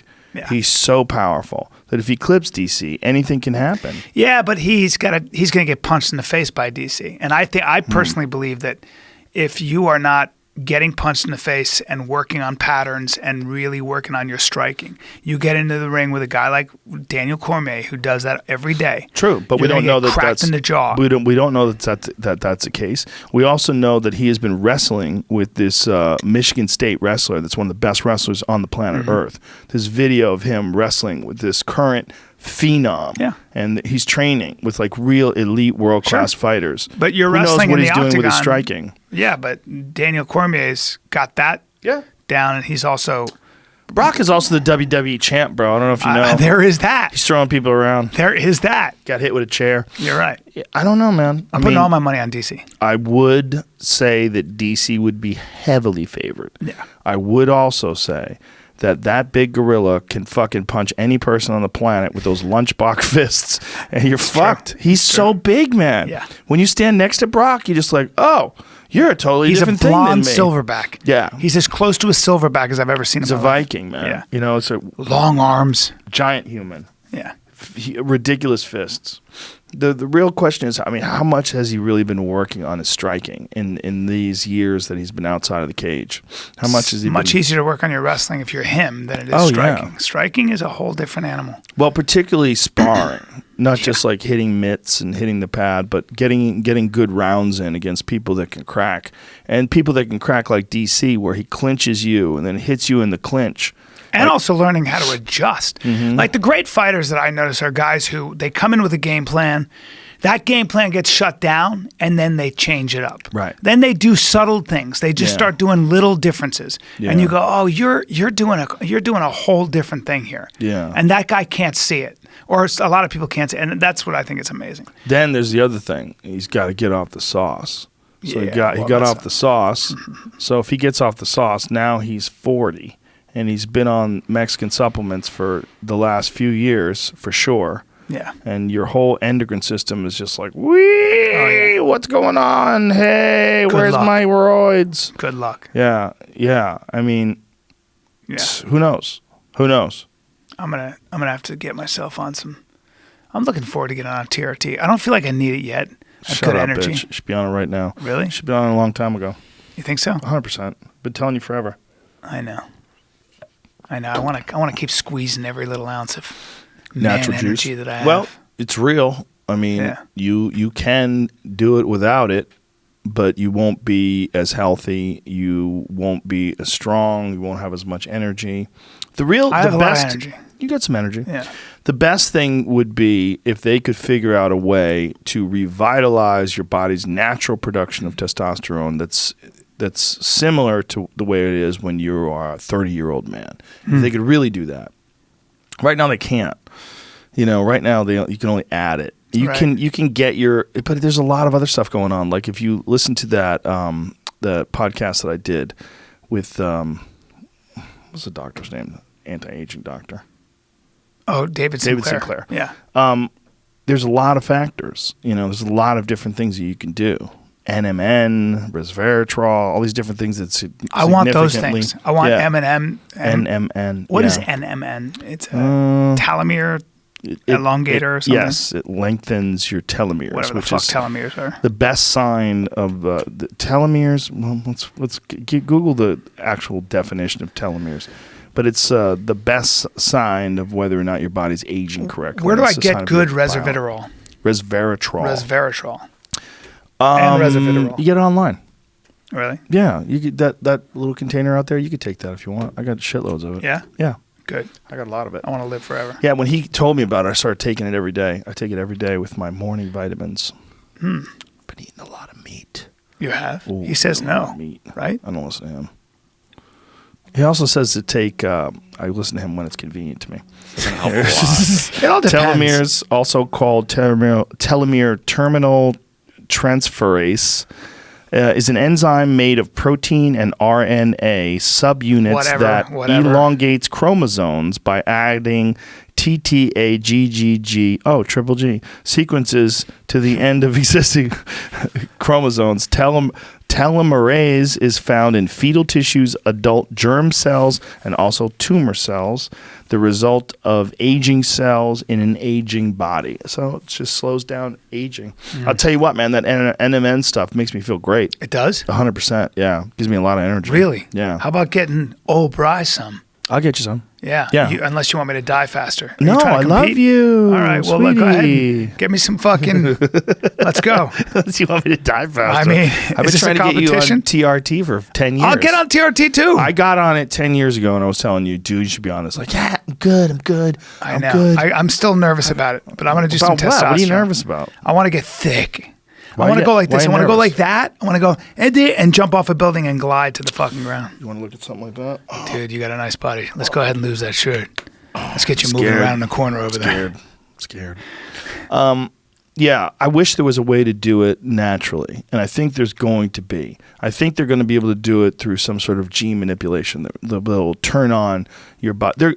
They're so close to doing this to mice where they're literally reversing the age of a mouse. So ridiculous. And Sinclair was talking about this. And I've had some conversations with some other people that are really deeply entrenched in the world of genetic engineering and CRISPR and all the new innovations. They're going to be able to do that. It's a matter of when. I think when we're 80, there's a high probability that by the time you and I are 80, you're going to be able to be 20 again. Come on. I'm not bullshitting. Come on. No, I think that's real. Dude, I want there's that gene that people can get just 5 hours of sleep, that wakefulness thing. It's in 3% of the population. It's called Adderall. Yeah, well, there's that too. There is that too. But there's one gene Really? that is, that where you can, and why we sleep. He was talking about it.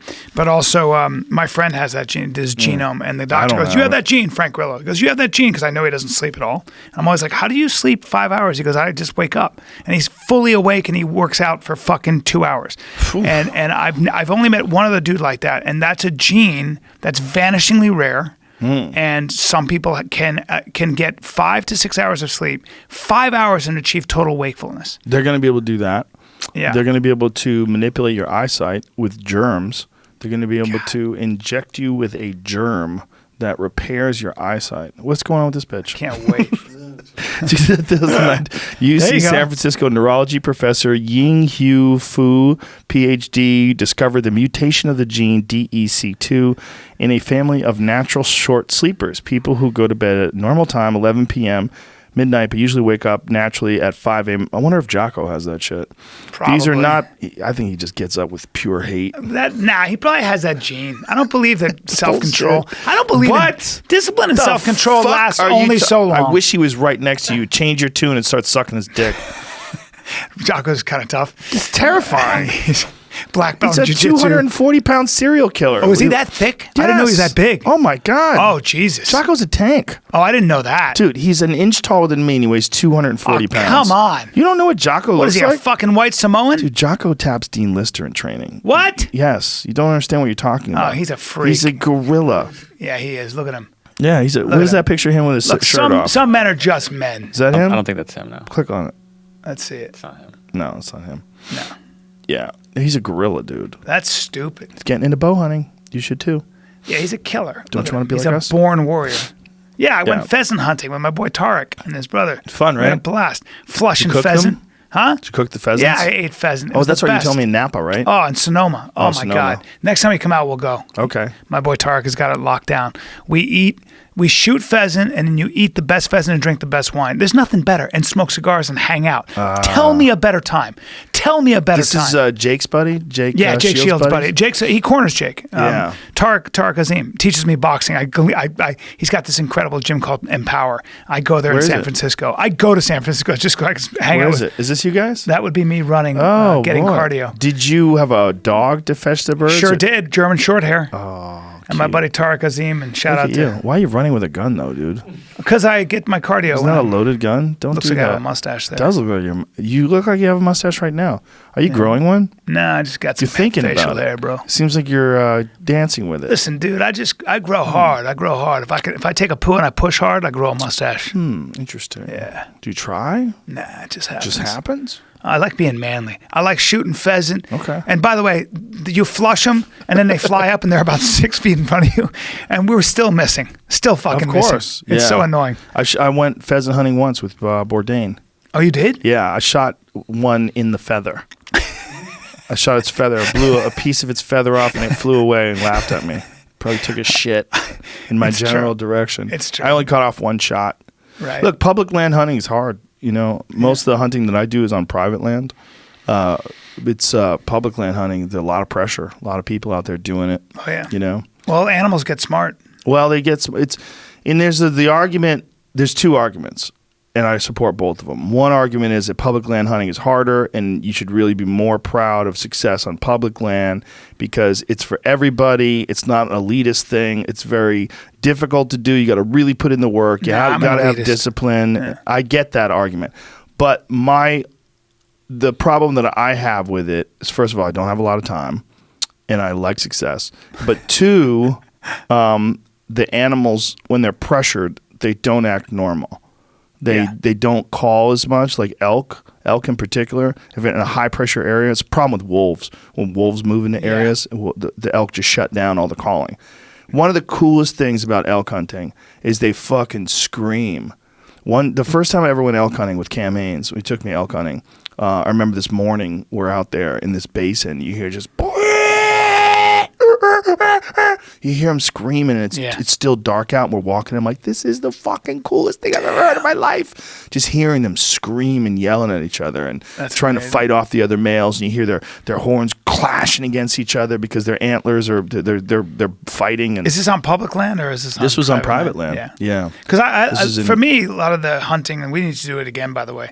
Yeah. I don't. It's not so much about killing the animal. It's the camaraderie. Yes. Like. So I'm on this. They stock this field with these pheasant. I'm not there to kill the pheasant. I love the meats and stuff. But it's more the experience with my two friends, and we're out there with a dog. I like to say that too, but I like to kill elk.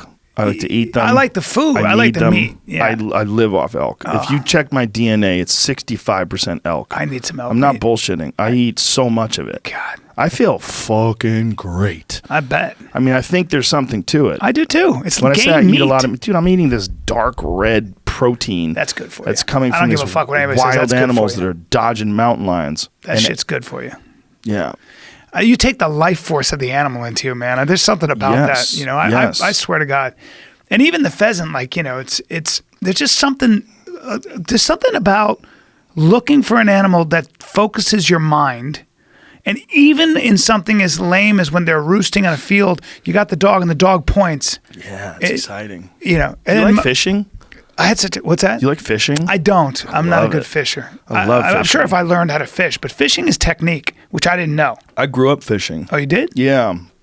I was in the Bass Angler Sportsman Society when I was like 13 years old. Yeah. You were competitive, weren't you? No, I mean, I just like to fish. Yeah. I mean, competitive with my friends, you always want to catch the biggest fish, but there's something about fishing, man. There's something about casting a line, and the best to me is like a topwater bait.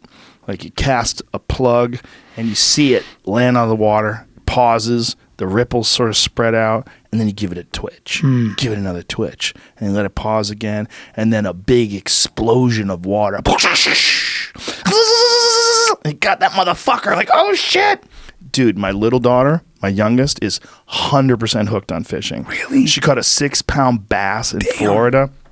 Yeah, man, it geeks me out to no end because she's my little fishing buddy.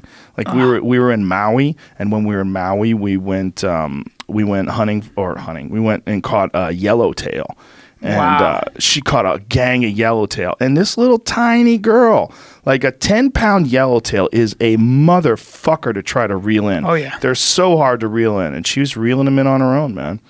I mean, all I had to do was hold the rod because it literally would have yanked the rod out of her hands. I'm trying to show you a picture. That's if I can amazing. Find it. I got a picture in here I need somewhere. to take my daughter fishing. Dude, it's fun, man. And then, with the bass, we let them go. Okay, here's her with a 6-pound bass. She's so perfect. Look at With her. the bass, we let them go. It was a catch and release deal. But the yellowtail, we ate that night. So the whole family ate something that she caught. God, that's good. She loved That's it. huge when She's you- so when you- excited by it. She beams with pride. This little tiny girl. Yeah. And she's holding on to this rod. She would not let me reel it in. She's like, do you want me to reel it in? She's like, no. She had 2 hands on it going like this. Cranking, and Damn. I'm holding on to it, and she made sure she pulled it into the boat too. Like she's obsessed. It's awesome. I love that, I think once you've felt what it's like to catch a fish and then cook it and eat it once, and by the way, if you've never had really fresh fish, It's amazing. Like really fresh fish is so flavorful and delicious, and just a little bit of butter and lemon on it, and it's a little bit of seasoning, and I've done that plenty of times on boats. I've gone on organized fishing, and deep sea fishing. You know what we should do? We should organize a gig in Alaska in July during the salmon run. It's a great idea. We'll do a gig up there in got time. Anchorage. We'll catch some salmon for a few days. Dude. Do a gig to pay for the whole trip. Yeah. Just have a good time. Ari and I did that a few years back. I would love to do that, dude. Ari and I did that, and we caught some giant salmon. Let's do that. We caught some king salmon that were like 30 pounds. Wow. It was amazing. Wow. I ate salmon for fucking months. Jesus. Yeah. It's I love amazing. that. So fun. I'd love to do that. But you know what's fucked? The mosquitoes. It's crazy. The worst. You never see anything like it. It's like an assault. Yeah. It's like a gang violence situation. I saw it in Indonesia when I was tracking orangutans in the rainforest. I was 21 or whatever, and I thought I wanted to be a naturalist. Yeah, right. I love that story about the ants. Oh, dude, fuck. Forget the hear ants. them? You had to carry a sulfur coil because bug repellent didn't work on those mosquitoes. You had to carry around a sulfur coil. Look at that. That's crazy. Ari in the salmon. Look at we Ari, caught. the great Look at that outdoorsman. fucking salmon, The great man. Jewish outdoorsman. That is a big ass salmon. Yeah, it is. Is there any more pictures of our fish there? I think there's one picture. There's one other thing, but I didn't check that. That's a big ass fish, though. Look at Ari, handsome bastard. Yeah, it's fun, man. I love fishing. I really wish there was a place like close to my house where I could fish. It's very peaceful. Like fish for your breakfast, catch a trout. Yeah. And then, cook that motherfucker in a pan right there on the shore. Oh, it's incredible. So you know what nice. they have a lot of, and people want to hunt them, like just in Napa Valley, a shitload of mountain lion. Yeah, they Sonoma? can't hunt them though. No, they're everywhere though. Apparently, Too many of them. Yeah. There's a real dumb thing because they do hunt them, but they hunt them with professional hunters that the state has to hire because they get depredation permits because these there's too things many of start killing livestock or dogs or. well, they grabbed a llama. One of them grabbed a llama and jumped over the fence with the llama in its mouth. Yeah, I mean that's fucking nuts. Yeah, you can't do that. Yeah, No. Well, it's crazy. I train, but But even if you train, you put it on your back. Let's luck. say if you put a llama in a backpack. Say you got like a fucking Kafaru backpack. Yeah, good luck. Stuffed the llama in there. You had the whole llama. You zipped it in. Had it. Okay, go over that fence. You'd be like, what? My buddy who's a guide in Alaska, my buddy Chad, he said that they were climbing up this mountain. It was a fucking nightmare. Like they just slogging up this steep mountain, just like and they were like looking up and they're like, God damn, this is a nightmare. And you're making like inches. Yeah. You're just like, and you got a backpack and you're just like, when is this gonna be over? And don't try not to think about it. Digging. Let's take a break. Yeah. And they just hear this and they just see this grizzly with an elk in its mouth. And it just bounds up the mountain. It just goes shaggin, right by them with an elk in its mouth, and just goes up over the mountain and over the ridge, just no problem in 12 seconds. And they were like, "Well, that's a grizzly. That's how strong a fucking grizzly is, and this is me." Jesus Christ! I don't want to get. That's. I'm so terrified of. I'm terrified. I don't want to get fucked up by a chimpanzee. A chimpanzee will eat my face and my balls, so I don't want that. And I definitely don't want to get attacked by a grizzly because they'll start eating you when you're still alive. Yeah. And that's a problem. Most of the time when grizzlies eat people, though, or most of the time when grizzlies kill people, they're not killing someone because they want to eat them. Right. They're killing someone because you startled them and they're with the females with their cubs. Oh. That's so, most of it. So what happens what are you supposed to do when a grizzly? Just pray? Well, if it's a female grizzly, you are literally better off letting her fuck you up. Right. You just curl up in a ball. You're supposed to put your hand behind your neck, lay in a fetal position, and don't let her get access to your organs because she wants to chew your organs apart. Jesus. Yeah, it's one of the reasons why it's really important to have a strong backpack. If you have a strong backpack, she'll fuck up that backpack while you're on your knees, curled up in a fetal position. But that's assuming you can survive that. She's probably going to break your arms. She's probably going to snap your legs, bite into you in ways that you can't imagine the kind of force and power she can generate. I mean, she's trying to immobilize you. She wants to immobilize you as a threat to her children. Oof. But if a male's trying to kill you, it's usually because he's starving to death. They don't recognize people as a food source because they rarely eat people. Right. So that male, he probably has never eaten a person. It's one of the reasons why it's safer to be in a place where they hunt grizzlies. Because in a place where they hunt grizzlies, a grizzly sees a person and goes, fuck this. They'll smell you and get the fuck out of there. Right. But like Yellowstone, they haven't hunted grizzlies there in forever. So people still get jacked there. They get jacked there every couple of years. Someone gets killed. I would always have a gun with me. You should, but you might not be able to get to it. Yeah. And you also have to be prepared to pull it out and shoot quickly.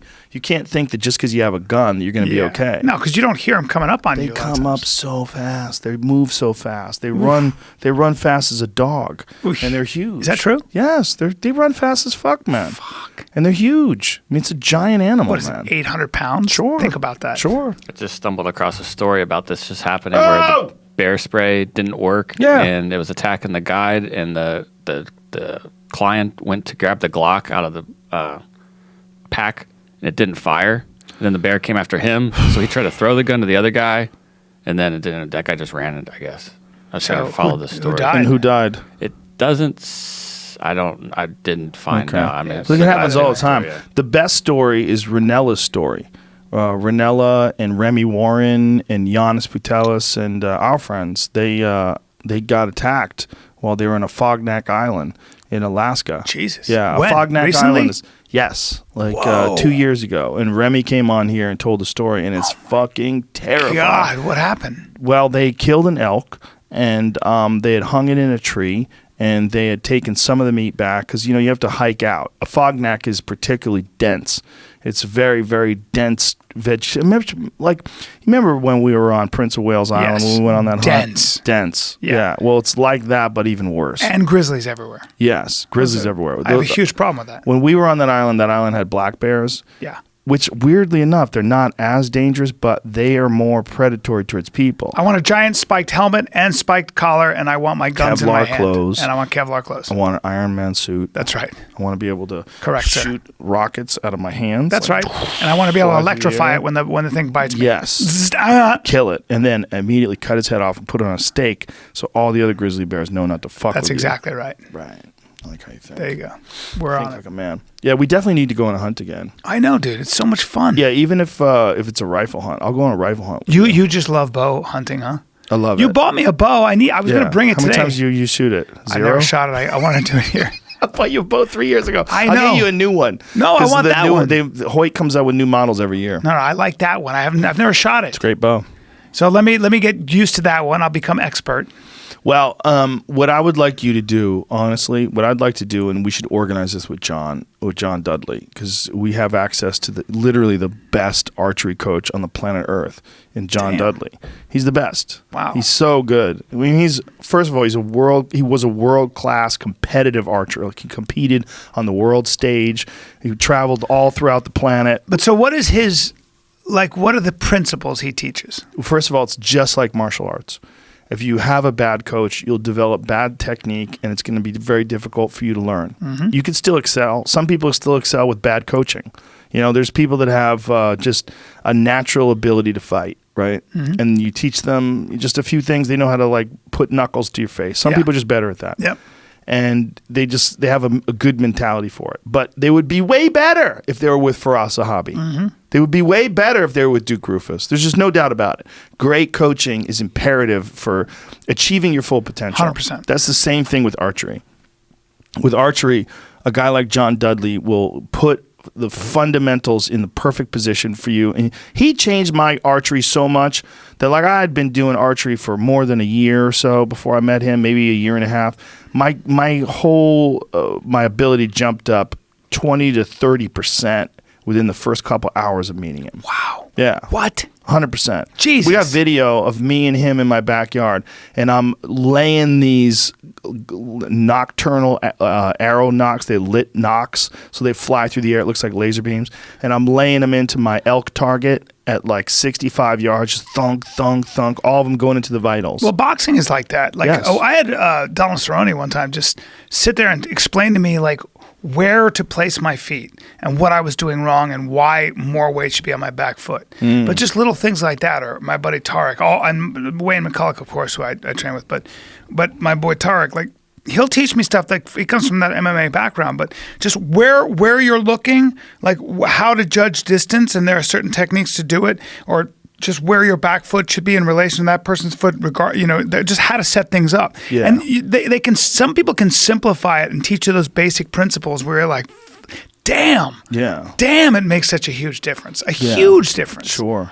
I mean, there's ways to do things correctly, and people have spent their entire life learning these things. Yes. And learning how to teach these things too, which is critical.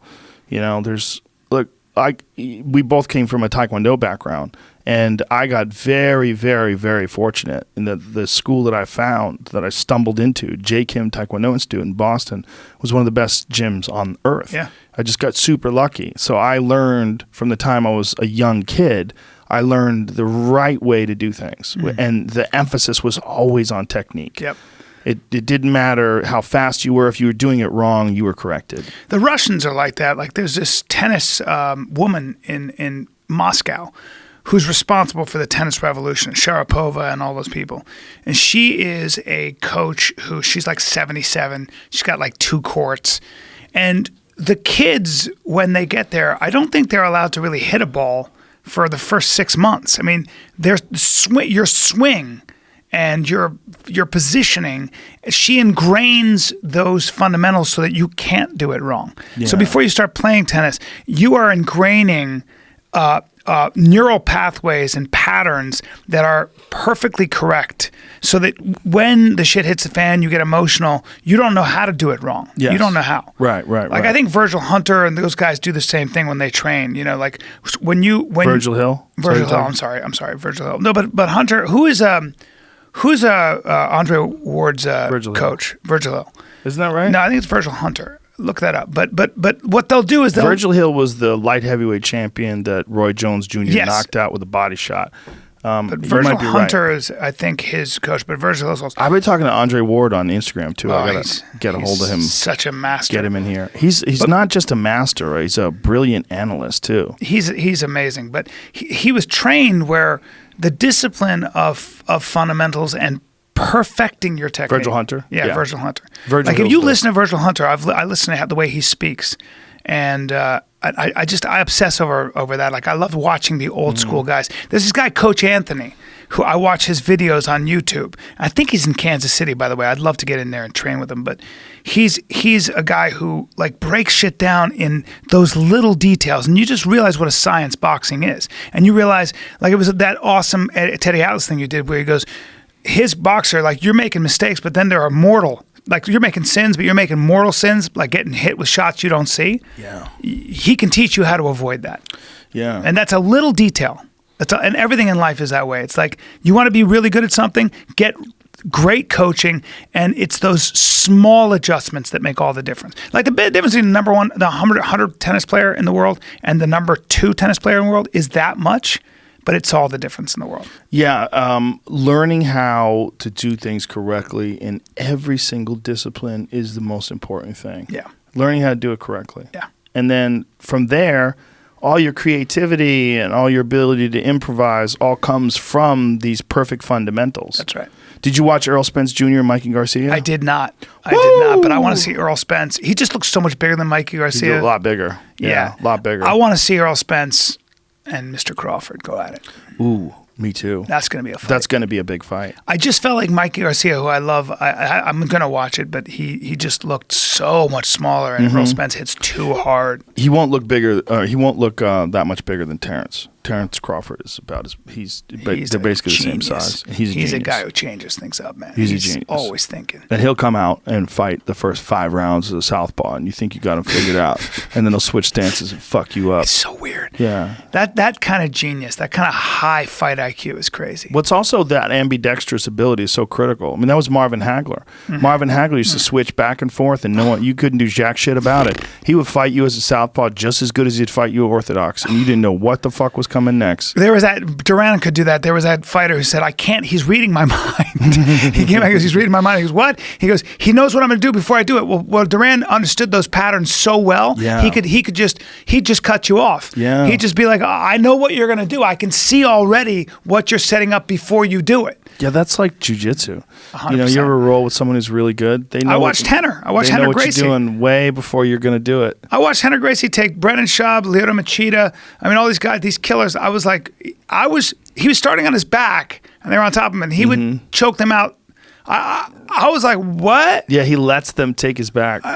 But again, he's so far ahead of them. He knows what you're going to do, so he can cut you off. It's like every time I try to move around with Wayne McCullough, like he just, no matter what I'm doing the winky right thing. I'm keeping my hands here. I'm like, and he just finds your face. Yeah. And he's touching you, and it's fuck like off. everything, right? Yeah, I love mean, that. You get better at everything. I mean, like, you know that feeling that you get when you watch someone who's only been doing stand-up like a year, Yes. and you see them going on in front of a crowd, and you see them choking up and panicking and maybe rushing a joke or being awkward. I have to run away.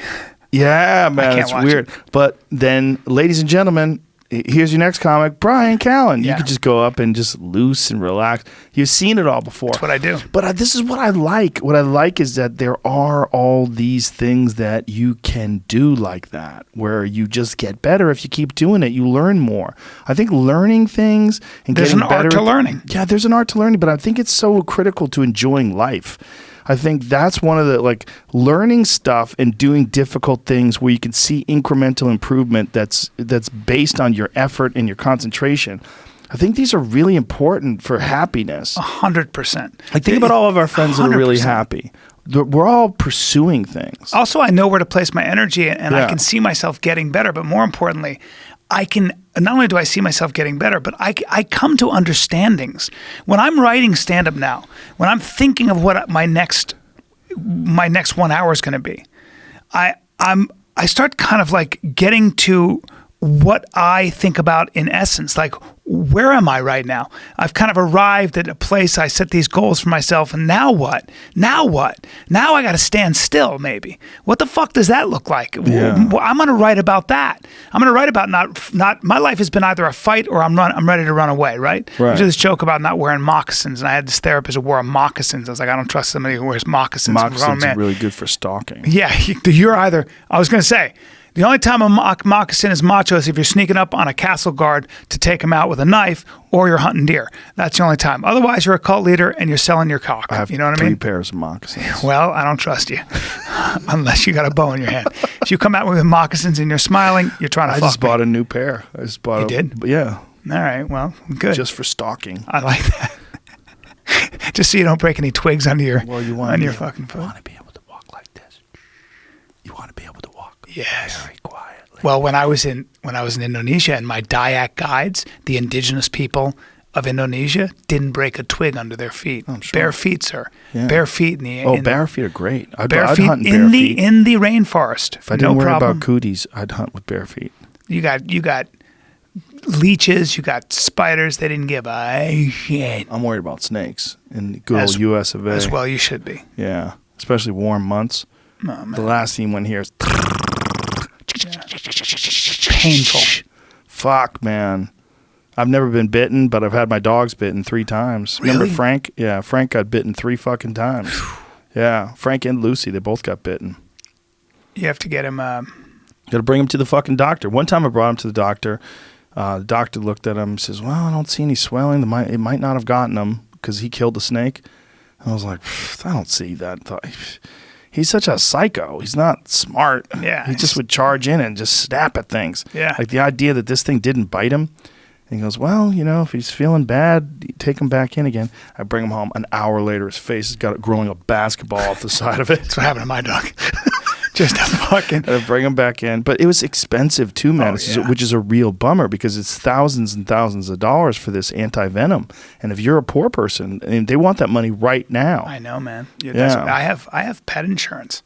My dog got hit by a car. $14,000, sir. Thank God for pet insurance. Wow. I paid like nothing. It was incredible. So pet insurance is great. a necessary thing. My dog got bit by a rattlesnake. I didn't see the rattlesnake, but I heard my dog go, oh, like that. And I went, what the fuck? And we're walking back. I've never seen anything like it. We're walking back and my dog's tongue is out and my dog starts weaving and then just kind of falls over. Oh, Jesus. I pick the dog up. I bring that dog to the vet. I thought maybe he got stung by a wasp or something. I didn't know. And then I was like, she. I was like, I think she got bit by a rattlesnake. And she was so swollen. Her head was by the time I got there, her head was like literally looked like a giant balloon. Yeah, it's and horrible. I said, I think my dog got bit by a rattlesnake. Do you know what's really crazy? I don't know if they ever gave her anti-venom when I think about it. You know what's really crazy is the venom is actually digesting tissue. Yeah. That's what's fucked up. Like that, what that venom is for. Like if they bite a snake, like a snake bites a rabbit or some shit like that, it's actually digesting the rabbit. So because they don't have like a stomach like we have. Yeah. Their whole body is just like one just rot track. The things just rot inside of it and they absorb it That's why you slowly. gotta amputate a lot of times if you don't get to it. Yeah, dirty monsters. Do you ever see that video that I posted that I got from one of those guys that I follow on Instagram? But they were in the desert and this big fucking huge fat rattlesnake had a rabbit and was dragging the rabbit away. No. And this lifeless rabbit is being dragged away by this thing that's as thick as my forearm. What? Oh, my God. Let me see that. Yeah, see if you can find it. Good luck finding it. Jesus. It's probably 4 years ago. Jesus or Christ. 3 years ago, 4 years ago. Is it? Found it? Jamie, you're wizard. amazing, man. How do you do that? He's He's from another so planet. good. Watch this. So this thing, look at this. It's got the rabbit. Wow. Yeah. And they close in on it. So cool. And it just drags it away. Wow. It's creepy. Yeah, it is. This is a different video. I've had the one snakes. that I had. It was a bigger snake, and it pulls it away way quicker. But it's just a gross little animal. Reptiles. But then again, you need those gross little animals. Like that's the same, like the argument that people say you don't want coyotes in your neighborhood. Well, okay, I kind of see what you're saying, but the problem is you don't want rats in your neighborhood either, stupid. Yeah. And coyotes are going to kill the rats. We've watched They this do, before. right? Remember this? What is this one? The mom rabbit comes and fucks up the snake. Oh, It's got that's her right. babies. Yeah, that's right. What? Really? Yeah. Yeah, the mom rabbit recognizes some shit is going down. Fucks up that snake. Get off my babies. Yeah. motherfucker. Look at that. Yeah, rabbits are fucking fierce, man. They're rodents, man. Yeah. Giant rats with I no watched tail. a video where a kid stopped a cat. I think it was like a bobcat, a small bobcat, like in a village, was getting attacked by some snakes and was protecting its babies. And the mom just left the babies to die or whatever because she knew that she couldn't fight it. The kid just grabbed the snake by the head and walked it away and threw it like in the bush, came back and grabbed the babies and gave them back to the mom. It was a crazy video. Whoa. Little like 8-year-old kid, maybe younger. It was wild. Grabbed the snake. Grabbed the snake. It was a 8 foot snake, 6 to 8 foot, probably. It's crazy. Some kids grow up hard, dude. I have no idea what country. When I was a in. kid, I would grab snakes. If I saw a snake, I'm going for it. Yeah. I was obsessed with You're lucky snakes. you're alive. I know. I'd grab whatever, but I didn't live in a place where there were poison snakes. Well, when I lived Well, I in did Florida, actually, but when I lived in Florida, I was always worried about running into an alligator. We'd run into alligators and snapping turtles, a lot of snapping turtles. Some snakes. There were some snakes who we'd run into too. the problem with Florida is, once in a while there's an American crocodile. Mm-hmm. Or they even say in the Everglades they got a couple Niles out there. Oh, yeah, they do. A couple of the old Nile crocs. Yeah, assholes who got them as In the pets 70s. and then just let them loose, and now they have a viable population. What is this young correct. boy doing? This is the kid. This It is the almost kid? seems fake because they have cameras I think everywhere. it's fake. I think that's fake. But he does it, regardless of the fact that It's a pet python. I would have done that in a heartbeat as a kid. So he's pulling on it. Is Yeah. that a python? Oh, they set this up, bro. That's what I mean. As I was pulling it back up and Yeah, seeing all the cuts, that's I was like, okay. okay, that might not be real. This is Or a setup. That's not real. This is a setup. Look But how I'll he tell you grabs what, it. That kid's been grabbing snakes Yeah, his I know. whole Well, life. Yeah. He grabbed that thing. Expertly. I'd make that thing a cock holster. That's what I would do. A cock holster. Cock rings. Just a turn that bunch of cock rings or a cock Turn that holster. motherfucker into a belt. Yeah, it's like growing up like that around snakes and all kinds of evil fucking shit like that. Have you been to South Africa? No, Man, Cape Town. I'm scared. Cape Town's the most beautiful place I've ever been in my life. That's but a I saw lie. a wild baboon. That's a lie, but thanks for playing. It is. No, it might be the most beautiful place I've ever seen. Just like, the way it looks. oh, fuck, Really? it's incredible. What's so beautiful? Bring up Cape Town. It's ridiculous. Ridiculous? It's ridiculous. What- but what's that I accent? saw that a new ridiculous. accent? For me, it's ridiculous.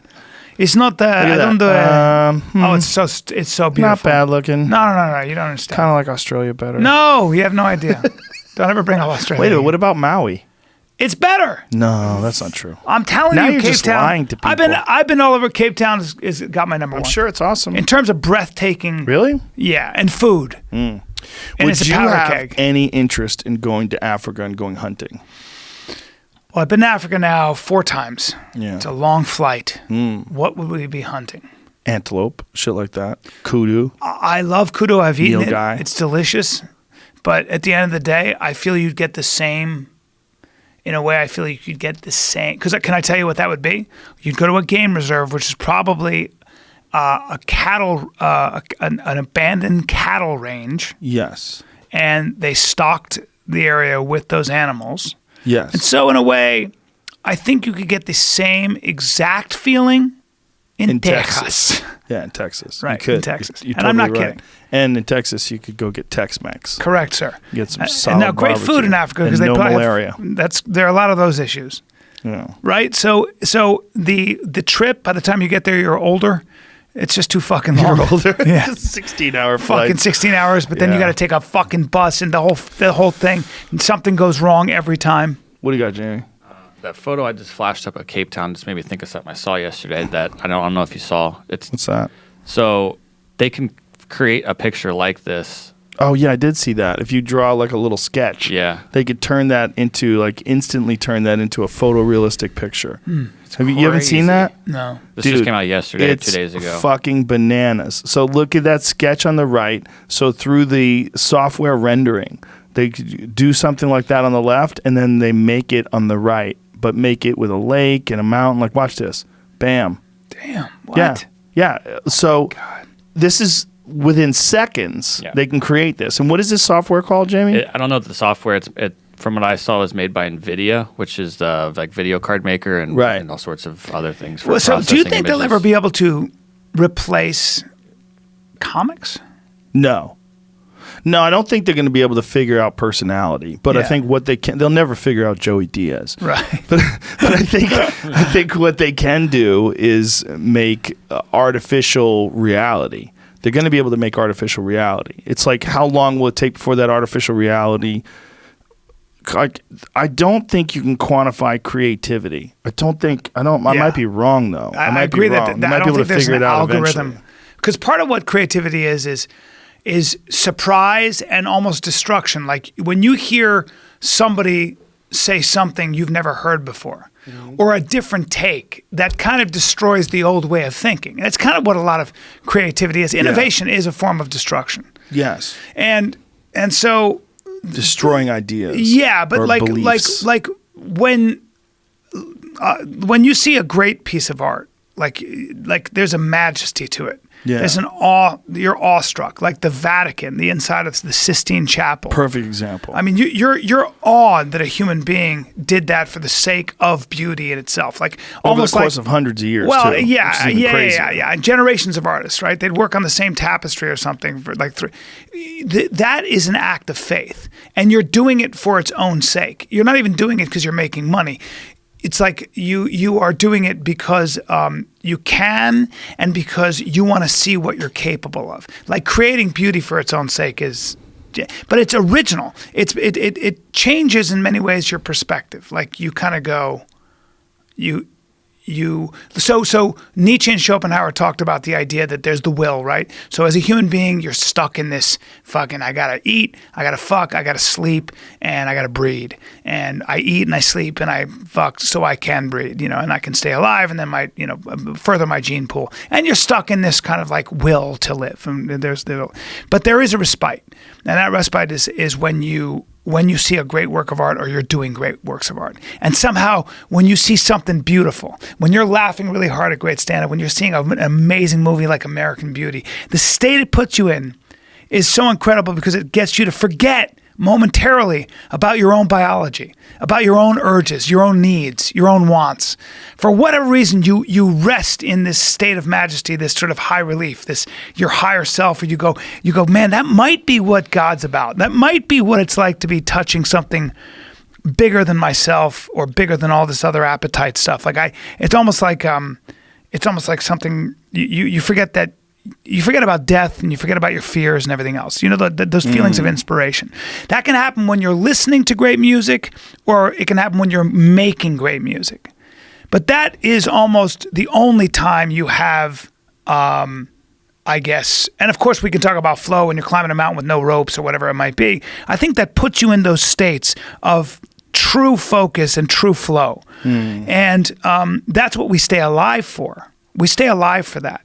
And when you are not that, everything else becomes drudgery. Almost because everything becomes, and I would even equate we stay alive also not just for accomplishments, but like when you're with your friends, like when we're doing the Fight Companion and we're laughing and being silly geese for no other reason. There's a flow to that. Oh yeah. You are removed for temporarily from the world, from the reality of your own limitations.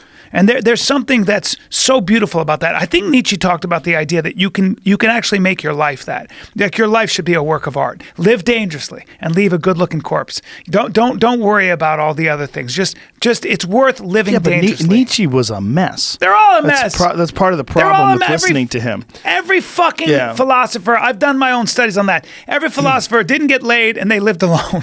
And sometimes they lived with their mothers and they were all a disaster. But they thought deeply about these subjects. They have concepts, and oftentimes they're not really putting these concepts to practice in their own life, which is very strange. That's right. Yeah. That's very true. Yeah, those moments that we have when we're doing the Fight Companion where we're just fucking howling and laughing. That's why, and those, you can't recreate that.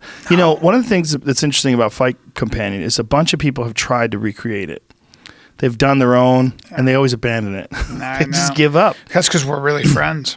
We're really friends, and we really go hard. That's what I say we're really about getting fucked up. Yeah. I mean, how many shows are there where people are just getting drunk and saying ridiculous shit live in front of millions of people? I know. And then we'll have a show where there's a UFC that may get 100,000 pay-per-view buys, and we get 5 million views.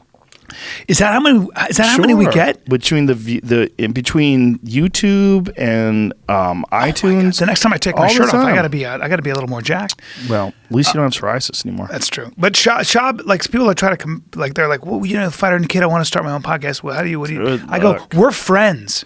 We're really friends. Yeah. That's why it works. Yeah, you can't just make it like the Monkees. No, you just fucking organize a fake band. No fucking way. We're just friends no matter what. And Eddie is legitimately crazy too. He is. And he's also legitimately a jiu-jitsu genius.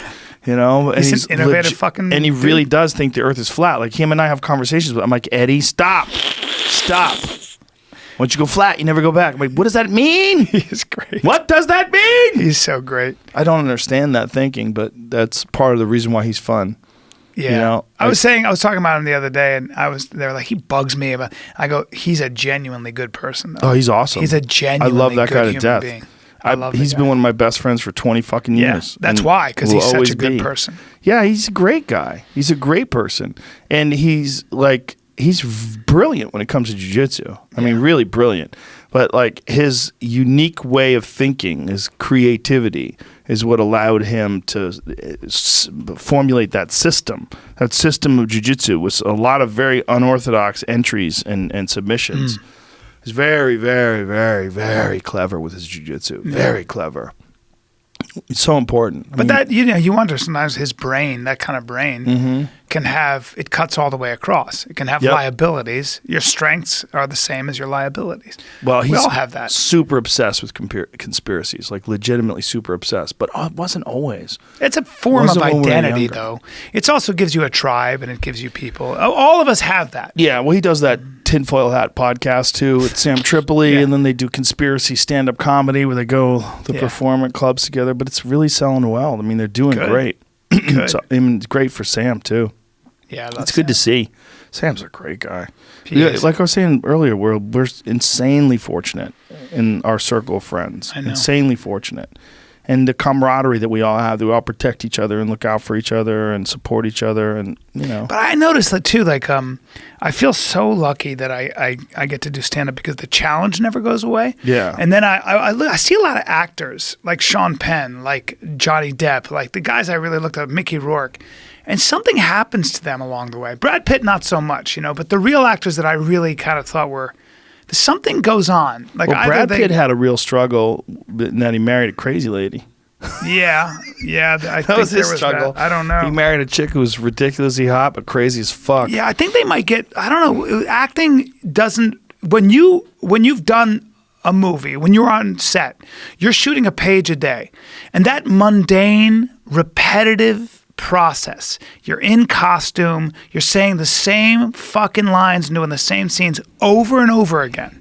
Right. I'm sorry, man. You're there 16-hour days. And I don't think that's as satisfying no matter who you are. It becomes a very peculiar skill that it's not like doing a play. Yeah, but it's different. Stand-up though. You're writing and you have to perform it, and it's always changing. I agree, but I also think that you and I were supposed to do stand-up. A guy who makes clocks, that's his passion. A guy who fixes cars. Like there's certain people, like my friend Steve Strope, who built my Corvette, and he builds a bunch of muscle cars and shit. That fucking guy loves cars. Yeah. He loves the construction of them and the design of them. And he loves putting them together. And No, Daniel Day-Lewis and Christian Bale are supposed to be actors. yeah, there's people that They're are supposed astonishing. to do that. They're really good at But then there's other folks that get into it and they become disillusioned along the way because the process is so weird. And also it's so fake. That's what always drove me crazy. Like being around all these people that are like not really there talking to you. They're not really being vulnerable. They're not really being present. They're putting on a little act. But also the trap is having a persona. Yeah. Like I think like Johnny Depp got yeah. caught up in that persona. Became a pirate. Yeah, Started wearing man. scarves in real life. You can't be that vain. You have to have friends like me and you. Yeah. If I showed up, with a lace hanky hanging out of my pocket and it came all the way down to my knee, you'd tackle me. It's like Jimmy Burke when I showed up after Mad TV. I showed up in New York and I decided to start wearing Kangol hats backwards. They looked good on me and I was hot. I decided I'm going to be a good-looking actor because I saw some actor do it. And I go there and Jimmy Burke goes, dude, I'm so fucking proud of you. I'm at the bar with all the guys. He goes, I'm so proud of you, bro. Who's going to go out, smoke a doob, celebrate, raise a glass, take the hat off right now. I'm going to slap the shit out of you. Okay. What about fedoras? I go, what's wrong with my hat? He goes, it's too busy. It's busy. How about a fedora? That's the best. No, what's the ultimate? A straw hat. I'm a member of the press. Well, a beret. No, a beret is the best. If you wear a fucking beret, I'm going to throw you in a French beret. I'm throwing you in a flying headlock, what even about if you're Brock Lesnar. If you have a beret and a cigarette holder, like Hunter S. Thompson well, used to use? now I kind of like you. If you're a dandy, and you have an ear trumpet and a cigarette holder, now I like you. I have a hard time with dudes who wear vests. Me too. I do want to dress like a salsa dancer. I want to be a Cuban gentleman at the end of the day. Like I do kind of want to be. I want to wear linen suits. I want to be an older gentleman, and I want to smoke fine cigars. There is, or a pipe. There is part of me, and I want to pontificate, and I want to hang out with Stephen West, and I want to talk about philosophy. I like. How that often stuff. do you smoke cigars? Never, ever, ever. So what's stopping you? I don't know. Just a store down the something to street. say. I just saw that You should cigar. get some cigars. This is a joint, bro. Oh, Jesus. A blunt? Yeah, I like that. Yeah, it's tobacco on the outside. Oh. Really? Yeah, this is the shit that crashed Tesla stock.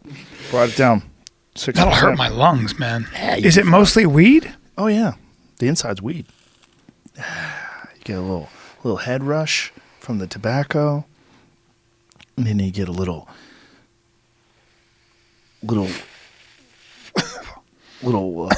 life. I'm such a lightweight. Life inside the brain because of the marijuana. There we go. If we only had some wine, it would be perfect. Shall we lungs. break out some fine whiskey? We have some fine whiskey over there. Hey. We don't have any glasses. Yeah, we'll be all right. Or we could just drink out of the glass like gentlemen. Like out of the bottle, you mean? Do we have any more of this? Yeah, we have cups. Do you have to get out of here? No. All right. I never have to. Keep talking, man. People are listening. Oh, sorry. I'm here. Should we have that's people are listening. Did you have a special drop on? Oh, I'm glad you mentioned that. Complicated Apes, guys. Get my my number one selling 1 hour, and I'll be in Kansas City at the Kansas City Improv this Friday, Saturday, and then I'll be in Philly's already sold out, but then I'll be in Calgary on the 4th, 5th, and 6th of April. This stuff is single malt Scotch, and this stuff is made by a boy band. I like good whiskey. I don't like this bullshit. Where does this come from? I'm not drinking boy band whiskey. I believe it's the Florida Georgia Lines whiskey. Oh, okay. They're not a boy band. They're a band. I thought it was like NSYNC or some shit. Yeah. At what point in time does a boy band ever get to a point where they're like, okay, we can't call ourselves a boy band anymore. We're 40. Backstreet Boys are still rolling. It's a man band. They're still Backstreet Call Boys. it a man band. Is your glass empty there? No. Finish your coffee, fuckface. Hold on. I'll show you what I'm going to do. Oh, you're going to pour it in there? I'll put these. Pour your coffee in there. Good move. Oh, you're going to put the whiskey in there. All right. I'll have the Macallans, obviously, because I'm a Scotch. I mean, I believe it's Scotch. Jesus, man. Watch what you're doing. Take it easy. Don't you? Who invented whiskey? Was it the Irish? The Scots. So up in the Highlands. So the Irish stole it from the Scots? I don't know. Is that your? That's Sky? my brogue. You know who's from Scotland? Who's on his way Glasgow. to Valhalla? Who? Billy Connolly, famous. Is he dying? Yeah. I didn't know that. Yeah. How old is he? He's I want to say he's in his 70s. What happened? Did he He's just... got some terminal illness. See if you can find it. 76. Great comedian. Great comedian. Supposedly, I've never met him, but supposedly a great guy too. We're all going, brother. Yes, my That's the other thing I think about. I don't want to be too attached to immortality. I want to make... That's why you don't have a watch? I've been doing the... There he is. You know what I've been doing is I do Sam Harris's... Not dying, not dead. Sir Billy Connolly sends reassuring musical message to fans. Okay. Oh, okay. So he's A few still... months ago. He's still going. He's got some sort of a Cancer and Parkinson's, this says.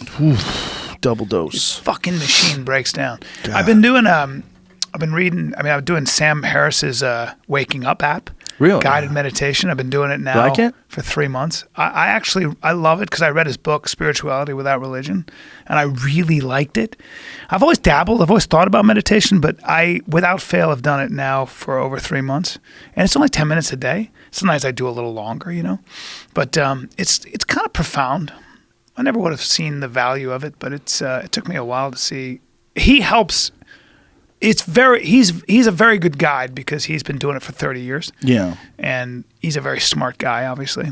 He's done a lot of those quiet retreats. Yeah, so did You go Yuval there- Harari, who wrote *Sapiens*. He goes on 3-month retreats. I mean, when I started seeing guys who were that smart and do that, I kind of went, well, this is very interesting, especially from Sam, who always takes flack for being an atheist, but he's pretty religious for an atheist. I mean, in terms of how he speaks about meditation, consciousness, mind versus brain. You didn't use the term spiritual. I appreciate that. People say that. I'm not religious, but I'm spiritual. No, yeah. Yeah, I guess he's very concerned with the health of his mind, and he recognizes the power of meditation. I do a bunch of different things that help me keep my mind clear. Like one of them is running. Or something about running that I never really understood until I started doing it. It's a form of meditation. Well, yeah, you're in this sort of weird state of mind where you're just trudging and breathing, and that's all you really can concentrate on. You don't have much room for other things. Like when you're really struggling, like when I'm running up a steep hill, and I'm running with a dog. He's so much faster than me. He just fucking takes off. Yeah. I have the best dog, man. He turns around, checks, just to make sure I'm okay. He's like, "You all right?" I'm like, "I'm good, dude. I'm good. I'm right behind you." And then he takes off and runs again. He just loves freedom. Yeah. And he's such a good dog. Like I never worry about him meeting people. He would just be kissing them. Yeah. Like the only thing I worry about is like cats, like mountain lions and shit. I do worry about that because we do run in these really remote areas. And when I do that, when I'm trudging up those hills, all I'm doing is breathing. I'm like, and I'm pushing my thighs, and I'm fucking trying to get to the top of this hill, and it's a rough, steep, fucking long hill. You don't think about jack shit other than that. And then when you do come down and your heart rate drops and you're ready to go again, like I'll do like a long 200-yard hill. Like I'll sprint it as much as I can. Yeah. And then I get to the top and I have to catch my breath. I don't want to kill myself. But then when you catch your breath, it's like during the time where your heart rate is dropping, you start looking at the actual real magnitude of your problems. Like what are they really? Like one of our biggest problems is the way we interact with each other, right? If you think about all the problems that people have in the world, obviously there's the big global ones, global conflict and war and financial conflict and weird shit that countries do to each other back and forth. But it's human beings in conflict with other human beings. And how much of that could be avoided? Right. Like, isn't it mostly avoidable? Like with people, with one-to-one, two reasonable people, you and I is a perfect example. We've run into some people. We've run into a person, and but it's not how wars are, I think. So sometimes, right, of course, it's with groups. Well, no, it's also like sometimes it's about resources. I mean, if you only have access to one waterway, and your kids may not be able to drink water, you can get genocidal right quick. Of course. So there are certain things where you kind of go, well, we have to fight for our survival. But again, people go to war. The way you organize young men, is not with "we hate them." That doesn't last as much. What you do is you go, hey, it's about love. It's about defending our country, our way of life, and you create symbols and propaganda and things for them to march behind. That's always how you motivate large groups, how you create an ideology in your fighting force. You need that because they tend to fight for something. I think at West Point it says a nation defines itself on what it's willing to fight for. Nobody wants one world government, right? That's one of the things that everybody's scared of. Like one world, like one group that runs all the countries on the whole planet. Like that's too crazy, right? That terrifies all of us. Yeah. One group having all that fucking power. Yeah, anytime one group, that's my problem with a big federal government. Right, but it seems like they're all ridiculous at this point.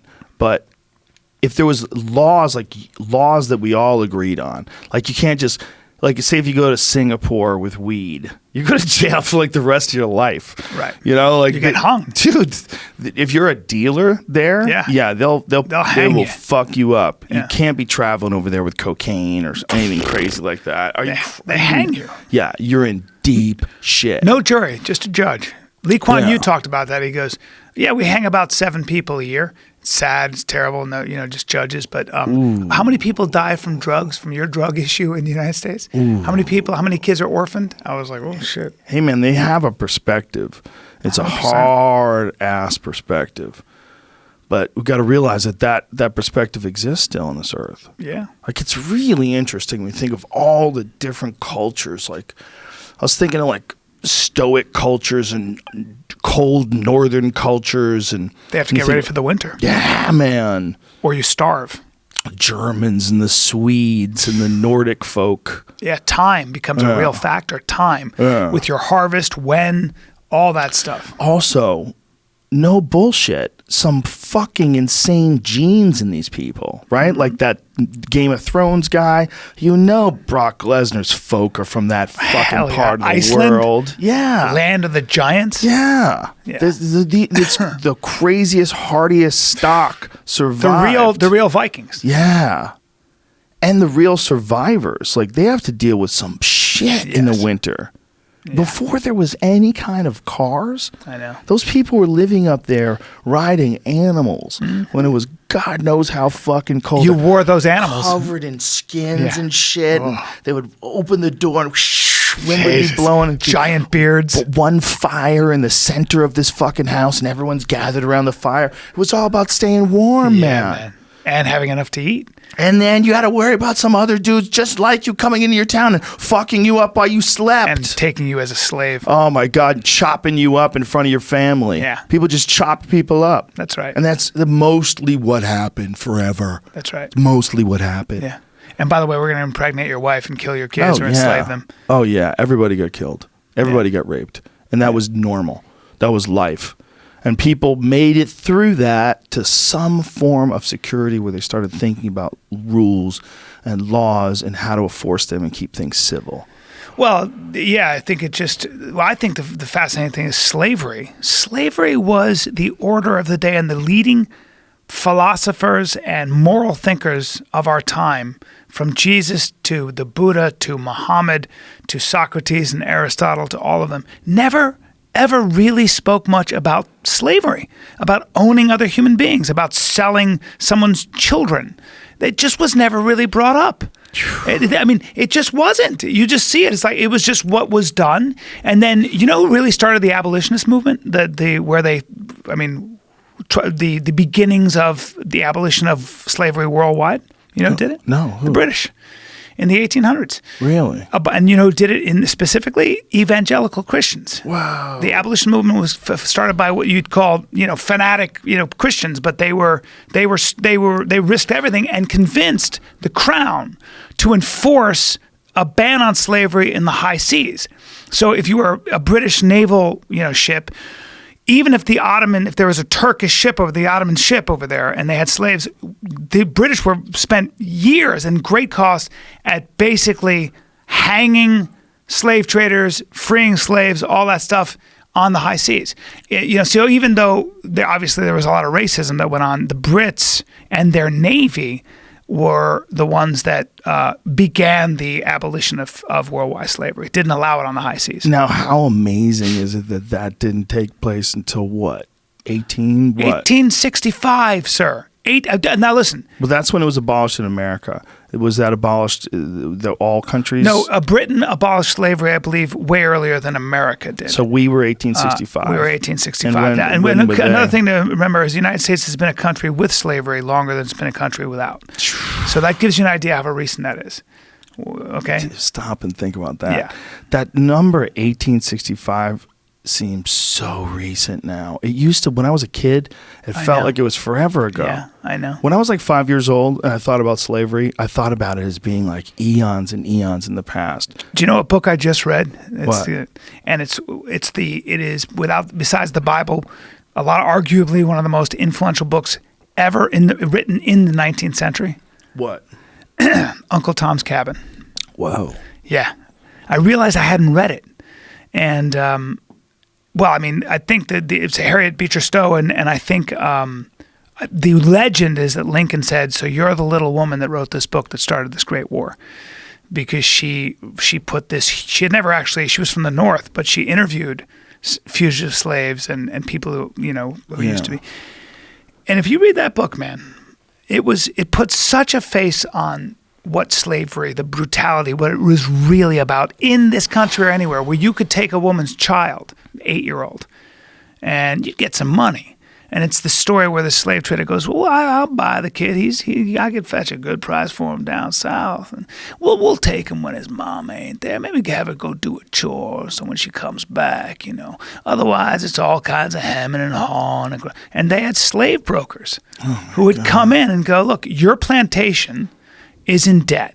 You got to start selling some of your slaves." Now, I'm not going to take those guys, but that woman, she's got those 2 healthy-looking boys, and you would sell them, and she could do nothing about it. That was the reality. And Uncle Tom's Cabin, controversial book because of the way they describe Uncle Tom as a simpleton and a Negro.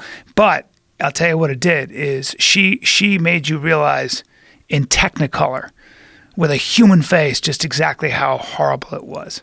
And what happened to the women who would have to see their children sold in front of them and they couldn't do anything. Blah, blah, blah. But that's not a blah, blah, blah. It was, right? well, it was for many people what galvanized the North to say, we can't have, this is crazy. Can't have slavery. How crazy is it that wasn't 200 years ago? I know. That wasn't even 200 years ago. I know, man. That's like, that joke that I have about the president being like, we became a nation in 1776. Yeah. People lived to be 100. That's 3 people ago. I know.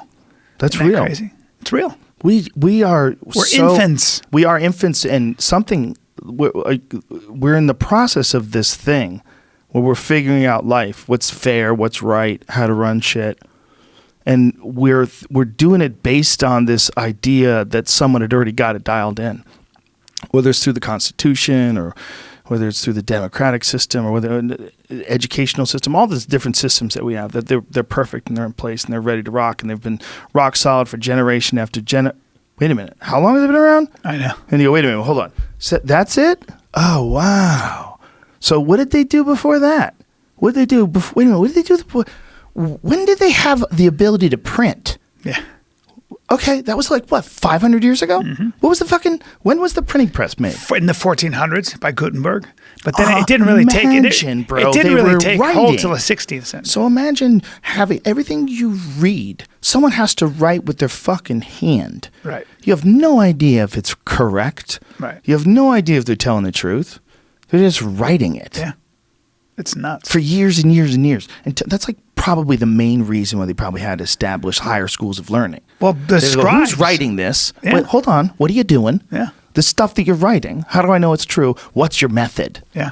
Right? Yeah. Like They would write down, and there were very people that could write. It was usually the priests. And there's a book called How the Irish Saved Civilization. Whoa. And it's about how the scribes, how the Irish priests wrote down all the knowledge.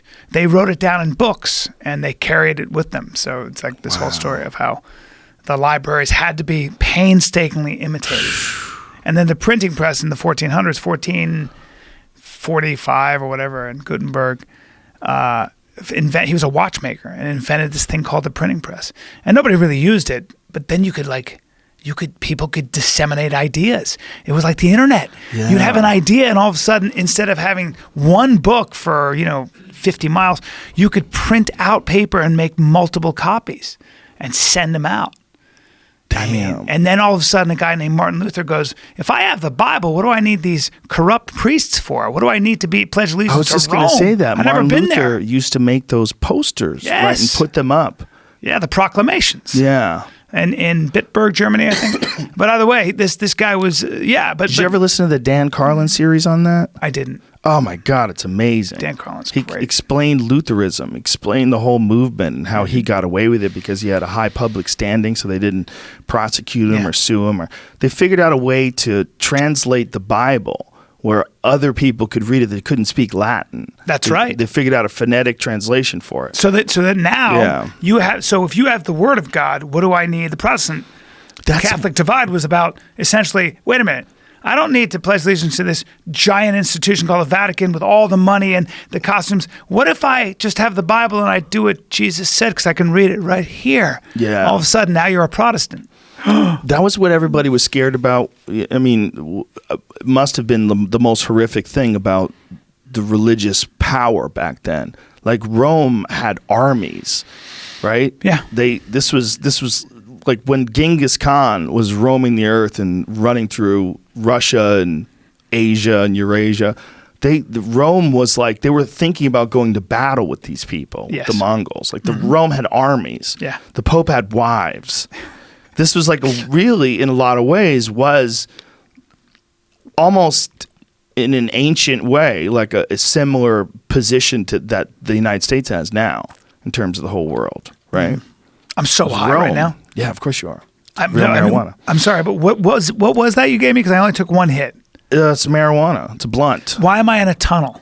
It's good. It's good for you. Okay. There's tobacco on the outside of it and marijuana on the inside. Why is your head so beautifully shiny? There's Thank a beauty you. to I it. use It's got- I'm gonna be honest with you. I use a moistener. You do? Moistener. Well, it looks because Face I got you a little nervous because you have a nice patina. Thank Looks you. like a bespoke shoe. Like a nice See shoe. how I bring a it shoe back, that's been guys. See how I worn. bring it back. Complicated apes, guys. Seriously, Amazing. It's out now. Enjoy It's your number fruit one. combo. You can buy it for. You can buy it everywhere. Everywhere. Amazon and shit. And Everywhere, iTunes. wherever you get your Wherever content, you get your jokes. wherever you get your funny. There is 100 million comedy specials out right now. God, what? No, yeah, almost. I don't know what the number is, A lot of but I'm them. going to say it's 100 million. Still a rare. No one's going to count them all. Yeah, still a rare fraternity. Yeah, it's a rare fraternity, but it's interesting how many of us there are today as opposed to the days of yore. You know, My question is, how much material do these people really have? You know what I'm saying? some of them, dude, you know who's goddamn hilarious right now is Sebastian. Not that he's Oh not my always God. hilarious, but he's got Kills me. some new material that he was doing at the Improv Oh, last really? night. Oh my God. Dude, he's so funny. He's so funny. He's hilarious. He's just got his own groove. Like know. we were talking about Theo Vaughn earlier. Like he and Theo, in my mind, they're very similar in that their style's way different. Yeah. Their material's way different, but they have their hilarious. own thing. Yeah. They have 100% their own thing. Yeah. Sebastian has his own thing. It's a music. It's like a music. It's like Yes. There's a rhythm melody. to it. Yeah, a rhythm. Yeah. And yeah. you love him, so you count on him reacting to these Yeah. things in a certain way. It's as unique as like Christopher Walken, who's always Yeah. He's in his zone right now, you know. Sebastian is in his zone. Sold Yeah. out 4 shows at Madison Square Garden. God damn, that's crazy. 4 sold out seats. That is amazing. 4. Jeez. 4. That's like 18,000 seats a show. That's nuts. Nuts. Yeah. It's got to be some money. He's a beast. Yeah, he is. Yes, I'm sure there's money in it, but the point is like he's in that sweet spot of his career. Yeah. You know, That's where why I it's love. all- That's in a way kicking. why I still have faith in the American system. He was a waiter for 9 years. Yeah, 4 he's seasons. Just a smart, easygoing dude who's easy to love. Discipline, He's just- that Italian, yeah, that old he's school got a lot Italian of that. discipline, man. Yeah, he's got a lot of Work, that. But work. he's so fun to watch on stage. I don't want to say what he's talking about. I don't want to ruin any of it because his stuff isn't even. it's you on paper it would never do it justice. You gotta have him. You have to see him in front of you. He's funny, man. But it's the same thing I say about Theo. Like Theo is in this rare place right now. You know, like he's on stage and he's like, you just start smiling when you see him. His hypnosis game is on point. Oh, Theo's phenomenal. Yeah. I told him today on the podcast, he did Veteran Kid. I was like, you're an original, man. Yeah. Stop beating yourself up. He beats himself up. Every comic does, bro. I know. Every comic does. I just stopped doing it at 52. With this Sam Harris app? Nah, I just decided I got tired of. I realized I've been doing my best and I got myself here. Yeah. I mean, you know. Well, come on. There's like a two thing going on, right? There's two things simultaneously going on. There's one that, you know, you want to do your best. And so you look at everything you do and you go, I think I could have done that better. God damn it, why did I do it like this? Like, fuck, what is that about? Like, what's this about? Why did I do it like that? Why don't I rework that, redo this? But then there's the other part that has to be like, look, why are you doing this? Like, are you doing this because you enjoy it? Do you enjoy it? Okay. You're going to feel gross about anything that doesn't work out well. Everything that you do that doesn't work out well. Just don't be a bitch about it. Right. Just get over it. There's a certain self-indulgence involved in dwelling on your mistakes that it becomes almost like a self-pity thing. You gotta. There's a strength and a discipline in learning how to go, okay, I fucked up. Did you ever read Martha Graham's letter, the mother of modern dance? She wrote a letter to Agnes. What do you DeMille. think when you ask me that question? Well, Did it's I just ever read so timely. the mother of modern dance wrote it? It's timely though. It's I believe it. I'm sure. But it's still funny. I know. Because I'm asking you about a fucking how do you modern know about dance. this? What is this woman's name again? I'll show you. Her name is Martha Graham. She's the great. It's like a really short letter, but she wrote this. She was a great choreographer. She created modern dance. She was basically like, there's not just ballet. How about just moving naturally and doing crazy shit? Bring up Martha Graham. At 80 she was dancing, but she's a giant. She's an innovator. She's a giant. When you think of dance, she might be one of the most famous names ever in dance. Okay, whatever. But she wrote this letter, and I think you'll appreciate this. It's really short. There's a vitality, a life force, a quickening that is translated through you into action, and because there is only one of you in all time, this expression is unique. If you block it, it will never exist through any other medium and be lost. The world will not have it, and it is not your business to determine how good it is, nor how valuable it is, nor how it compares with other expressions. It's your business to keep it yours clearly and directly and keep the channel open. You don't even have to believe in yourself or your work. You have to keep open and aware directly of the urges that motivate you. Keep the channel open. No artist is pleased. There is no satisfaction whatever at any time. There is only a queer, divine dissatisfaction, a blessed unrest that keeps us marching and makes us more alive than the others. Damn, that's beast shit. How about that? That's on the money. Ain't that on the money? Woman? That's her. That's her? She was doing this. Nobody understood what this was. Dude, will you send me that? Yes. Because I'm so high, I'm not going to remember it. So I'm not really into what she's doing here, but I appreciate her words. It's like, I feel like you shouldn't have shown me this video. This wasn't a time when they were only doing, she was doing the craziest shit. Bro, this is how I dance if I really hurt my back. And I was like... I think this is in like 1943, if I'm not mistaken, what the video said. Well, you know what, man? Yeah. People were probably 1943. People were probably struggling then for freedom from the orthodoxy, struggling to express themselves in different ways. Yes. You know, that's one of the more interesting things about stand-up is that it's indicative or it's representative of the time in which it's performed in. Mm-hmm. Like there are little windows in time to how people behaved and thought, and there was some shit that people did just 10, 15, 20 years ago that you just can't do now. Right. It's like it's not possible. It's not in the public's menu list anymore. Right. You know. But back then it was normal. It's like you can, and some stuff just isn't funny anymore. It's weird. Like some of the Lenny Bruce stuff, man, he was for the time, he was groundbreaking, right? He just like nobody had seen anything like this before. A guy who was talking straight and true about real social issues and making them funny on stage. And he was just, you know, handsome-looking Jewish fellow with beautiful hair. Yeah. And he just had a look. He was disturbing. His comedy shook people up. Yeah, but there was no way that you and I can put ourselves back into the minds of people that lived in the 1950s when Lenny Bruce was doing this. There's no way we could put ourselves there. Right. We're tainted forever by technology and innovation. And the way that interaction, I think, is the big one, right? As soon as people started being able to exchange information with each other, and you know, whether it's through television and then through radio and television shows and then internet, and the more they express themselves, the more they sort of figure out patterns of behavior that are acceptable.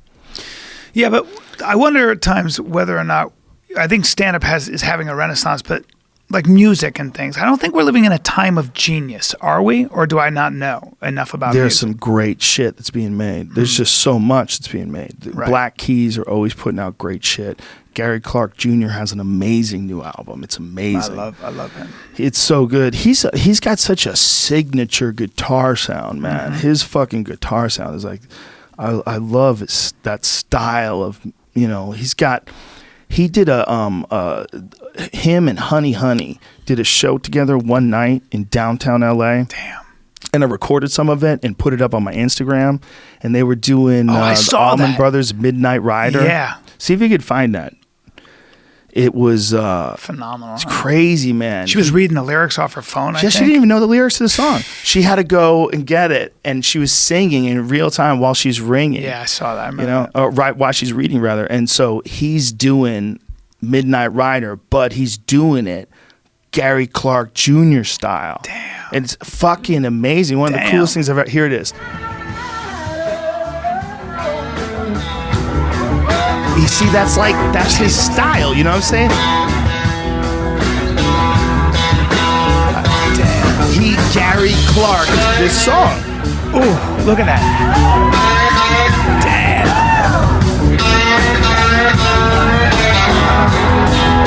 I mean, get the fuck out of here, man. Damn, that dude's talented. Woo! He's a killer, man. You ever see Stevie Ray Vaughan do Voodoo Child? There's a video of it. I never saw him live, but I almost got to drive him live. I drove Jeff Beck when I was a limo driver. I almost got to drive Stevie Ray Vaughan. I was thinking I was going to get to drive Stevie Ray Vaughan. Wow. But he won't take limos. He would only take cabs. Damn. He wanted to talk to the cab drivers. Really? Yep. Man, the way he on this, there's that video of that Voodoo all Child. His people. What he does with the guitar is just. He was performing with Jeff Beck, and all of his people were in the limos, man. And he went in a fucking cab. Damn. He was legit as fuck. Yeah, special, man. But what's crazy to me was that Gary Clark Jr., Gary Clark Jr. that song while still having it be clearly that song. So cool. But it was like, damn. God, that was so cool, man. Dude, to be there live, and it was like 12 o'clock at night on a Tuesday in downtown LA. There was only maybe 100 people in the room. And Suzanne Santo from Honey, she's so talented, man. She looks it. The fact that she could read that, her voice is insane. She's reading that off of her phone and singing it. It's so crazy. Yeah. But Stevie Ray Vaughan, we can't put any of his music up. They'll yank us off the fucking If I gave you if I told you that you would have, if you could trade a deep knowledge and practice of music over your knowledge of martial arts, would you take it right now? Fuck no. No? No. Really? Why would I do that? Wait, that's so you ridiculous. You would rather be a great fighter than an amazing guitarist?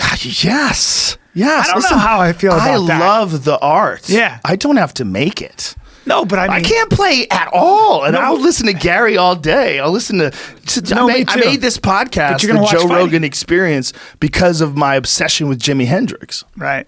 This is why I did it. I mean, it's why I stole it from Jimi Hendrix. Right. I love music, but I don't have any talent. No. I got none. No. I'm no desire, nothing. No. You don't have to fucking make movies, man. You don't have to be a painter. You know, Taylor Boss made this Mitzi. Look at that. Watch over us in the studio. I don't have to paint. No. You could paint. No, I agree. You could You find can the thing that you really like to You do. can outsource it. I'm not giving up martial arts for nothing. No? No way. No, it helps me so much.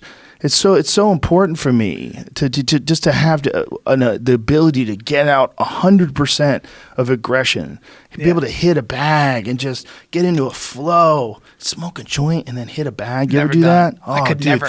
I don't. I'm so high right now. The last thing I want to do is punch somebody. You might be interested in day 2 of the 50th anniversary of the Woodstock. Did you hear that they're doing it, first of all? No, what are they doing? Well, the lineup just got announced, and day 2 has got Gary Clark, Sturgill, and the Black Keys. Holy shit. And David Crosby. And Chance the Rapper. Yeah, and the Grateful Dead. Oh, Probably my with God. John Mayer, who knows. Jesus. Wow. That's a fucking lineup right there, son. Sturgill Simpson and the Black Keys. That's 2 of my top 10. There's so much music. What's amazing about music, man, is that they're still making it. Yeah. It's like everyone's still making music. So it's not like the database just gets bigger. It's not like stuff goes away. Right. You bring back old Donna Summer shit, you know? Like, dude, I have what is that? Sitting here eating my heart out, baby. Waiting for some Nowhere to weather run, to baby. What song is that? Nowhere What's the to name of hide. that? I think it's Nowhere to Run. No, I don't think you're right. I got some playlists here. I think it is. But okay, Allman Brothers or James Brown. Like you go back in time when you listen to that. You listen to a James Brown song, it's not just that you're listening to James Brown. You're listening to a time capsule from 1963 or whatever it was. He's so astonishing. Oh yeah, James Brown. He was amazing. Oh, like that. When I hear Zeppelin and I hear James Brown, I never lose my shock at how good they were, how unique they were. Yeah, no, Zeppelin was incredible. The only thing that taints Zeppelin is the allegations of plagiarism, which seem to be totally true. I know. I've heard the songs. You can do the side by side where you're like, damn, you stole those riffs. Yeah, that's rough. Yeah. It's unfortunate because the end result is fucking incredible. Like, they're still so great. That the Immigrant Song, one of the best workout songs of all time. I know. What so crazy. Yeah. We come from the land of the ice and snow with the midnight sun and the hot springs blow. Hammer of the gods. How much credit do they, I mean, should they have? I'm not trying to disparage it at all, but like they should get a lot of credit for how good they made they were those still songs, they were right? still the greatest. They're the definitive heavy metal. They're so good. Band of all There's time. no doubt that they're so good. The thing is, every song, I don't know how every band does it. Every song is probably constructed differently, but in a lot of cases, there's a lot of people contributing to the song. You know, the drummer has an idea, and the singer has an idea, and the guitar player has these riffs he's trying out, and they're trying to figure out the best way to do the song. It's a collaborative effort. It's no doubt that the collaboration was fucking phenomenal. The question is, was it consensual? Like, how many of these people were collaborating and didn't know it? Right. So that's what happens if you're plagiarizing. It seems like it's okay, and maybe they just thought that band's going to go away. No one's going to care about them anymore because we're led motherfucking Zeppelin. That's possible too, because before the internet, that kind of would have been the case. Sure. No one. But I now do think we recognize you still are taking something that doesn't belong to you. You definitely are. And so, in my opinion, you have to buy that from the person. Yes. Or give them credit. Yes, but there's no way you can discount the fact that they were motherfuckers when they were on top. When Robert Plant would stand on that fucking stage with his shirt open, I mean, what's one of the weirdest things, like what they think about that change in history, right? Go from 1950 to 1969. Correct. Go 19 years, and you go from people that looked like Hank Williams Sr. to a guy, Robert Plant, who apparently was wearing the blouses or dresses or T-shirts that the girl he had the night before had worn. Do you know that? That's what he'd wear on stage? That's correct, sir. That's what I hear. He probably fucked his way through the planet. Bring up his shirts. He always wore girl shirts that were too small for him. Well, and you could always see his hog in his pants. Yeah. He always had his hog pressed to the side. Yeah. Every heavy metal band in the 80s, Poison, you name it, whatever, Motley Crue, they all had a blonde lead singer with a high voice. Yeah. That was because their hero was Mr. Robert Plant. Yep. No, he was a beast, dude. There he's wearing a girl's shirt. Oh my God. That's amazing. Yeah. That's amazing. That shirt barely fits him. Damn right. So many of those pictures where he was What wearing. a crazy life that guy led. Yes, sir. Look at that one. You know? That's a shirt too. I don't think any one of us will ever be able to understand. Even if you became like the new Led Zeppelin, you'll never understand what it's like to be Led Zeppelin. In the 70s? Yeah, in the 70s. What? Like, imagine if you today became the new giganto fucking multi-country rock band. Doesn't matter. Too many loved. people watching you. Well, it's not just that. Too many people watching you, and there's a lot of you. You got to think back when Robert Plant was Robert Plant. You were the royalty. You were literally like a king. Yeah, you had The Who, you had Rolling Stones, you had Elton John, you had people. But maybe you had 30. Yeah. You might have had 30. Yeah. 30 big name artists. Maybe. But it's true. Maybe 100. Let's get crazy. Say it's 100. You got Pink Floyd, you got The Who. Yeah. When you think about the Beatles, obviously. AC/DC. Yeah. Yeah, you got all sorts of shit. You got a lot going on back then, you know? Of course, you have Hendrix. Joplin. Janis Joplin. The Doors. You got a lot of shit. And then you got the weird ones, the Mamas and the Papas. And amazing band. wasn't there some weird shit that went on with that family? Well, yeah, but also heroin and cocaine kind of killed all that whole music scene. Yeah, there's a lot of that. That's the problem. It sort of starts it up and then it poisons it. Well, psychedelics and weed probably good for your music. When you get into cocaine and heroin, it's not gonna. Your music's gonna die. You know, I get it that it's bad for you, but I think it can't be a coincidence that so many people that love heroin made amazing music beforehand, though. So a lot beforehand? of people. Yeah, look at Lou Reed. Any of them who got into heroin, their music stopped. Lou Reed was even Hendrix and Jim Morrison. I mean, a lot of the songs that Hendrix was writing, I mean, he died at 27. Yeah. So that was a relatively his musical development, I think, was done less with maybe psychedelics, but I don't think heroin played a factor until later on in his life. So it's hard to say. I mean, I don't know. I know he was arrested in Toronto with heroin. I don't know the whole history of his. I don't. By that time, he was already so famous. He'd already written those songs that got him there. Maybe. Yeah. I mean, I don't know when he started using heroin or why. Yeah. I don't think heroin makes you more artistic or more successful at all. But I think what happens is you have very talented people that have a substance abuse problem.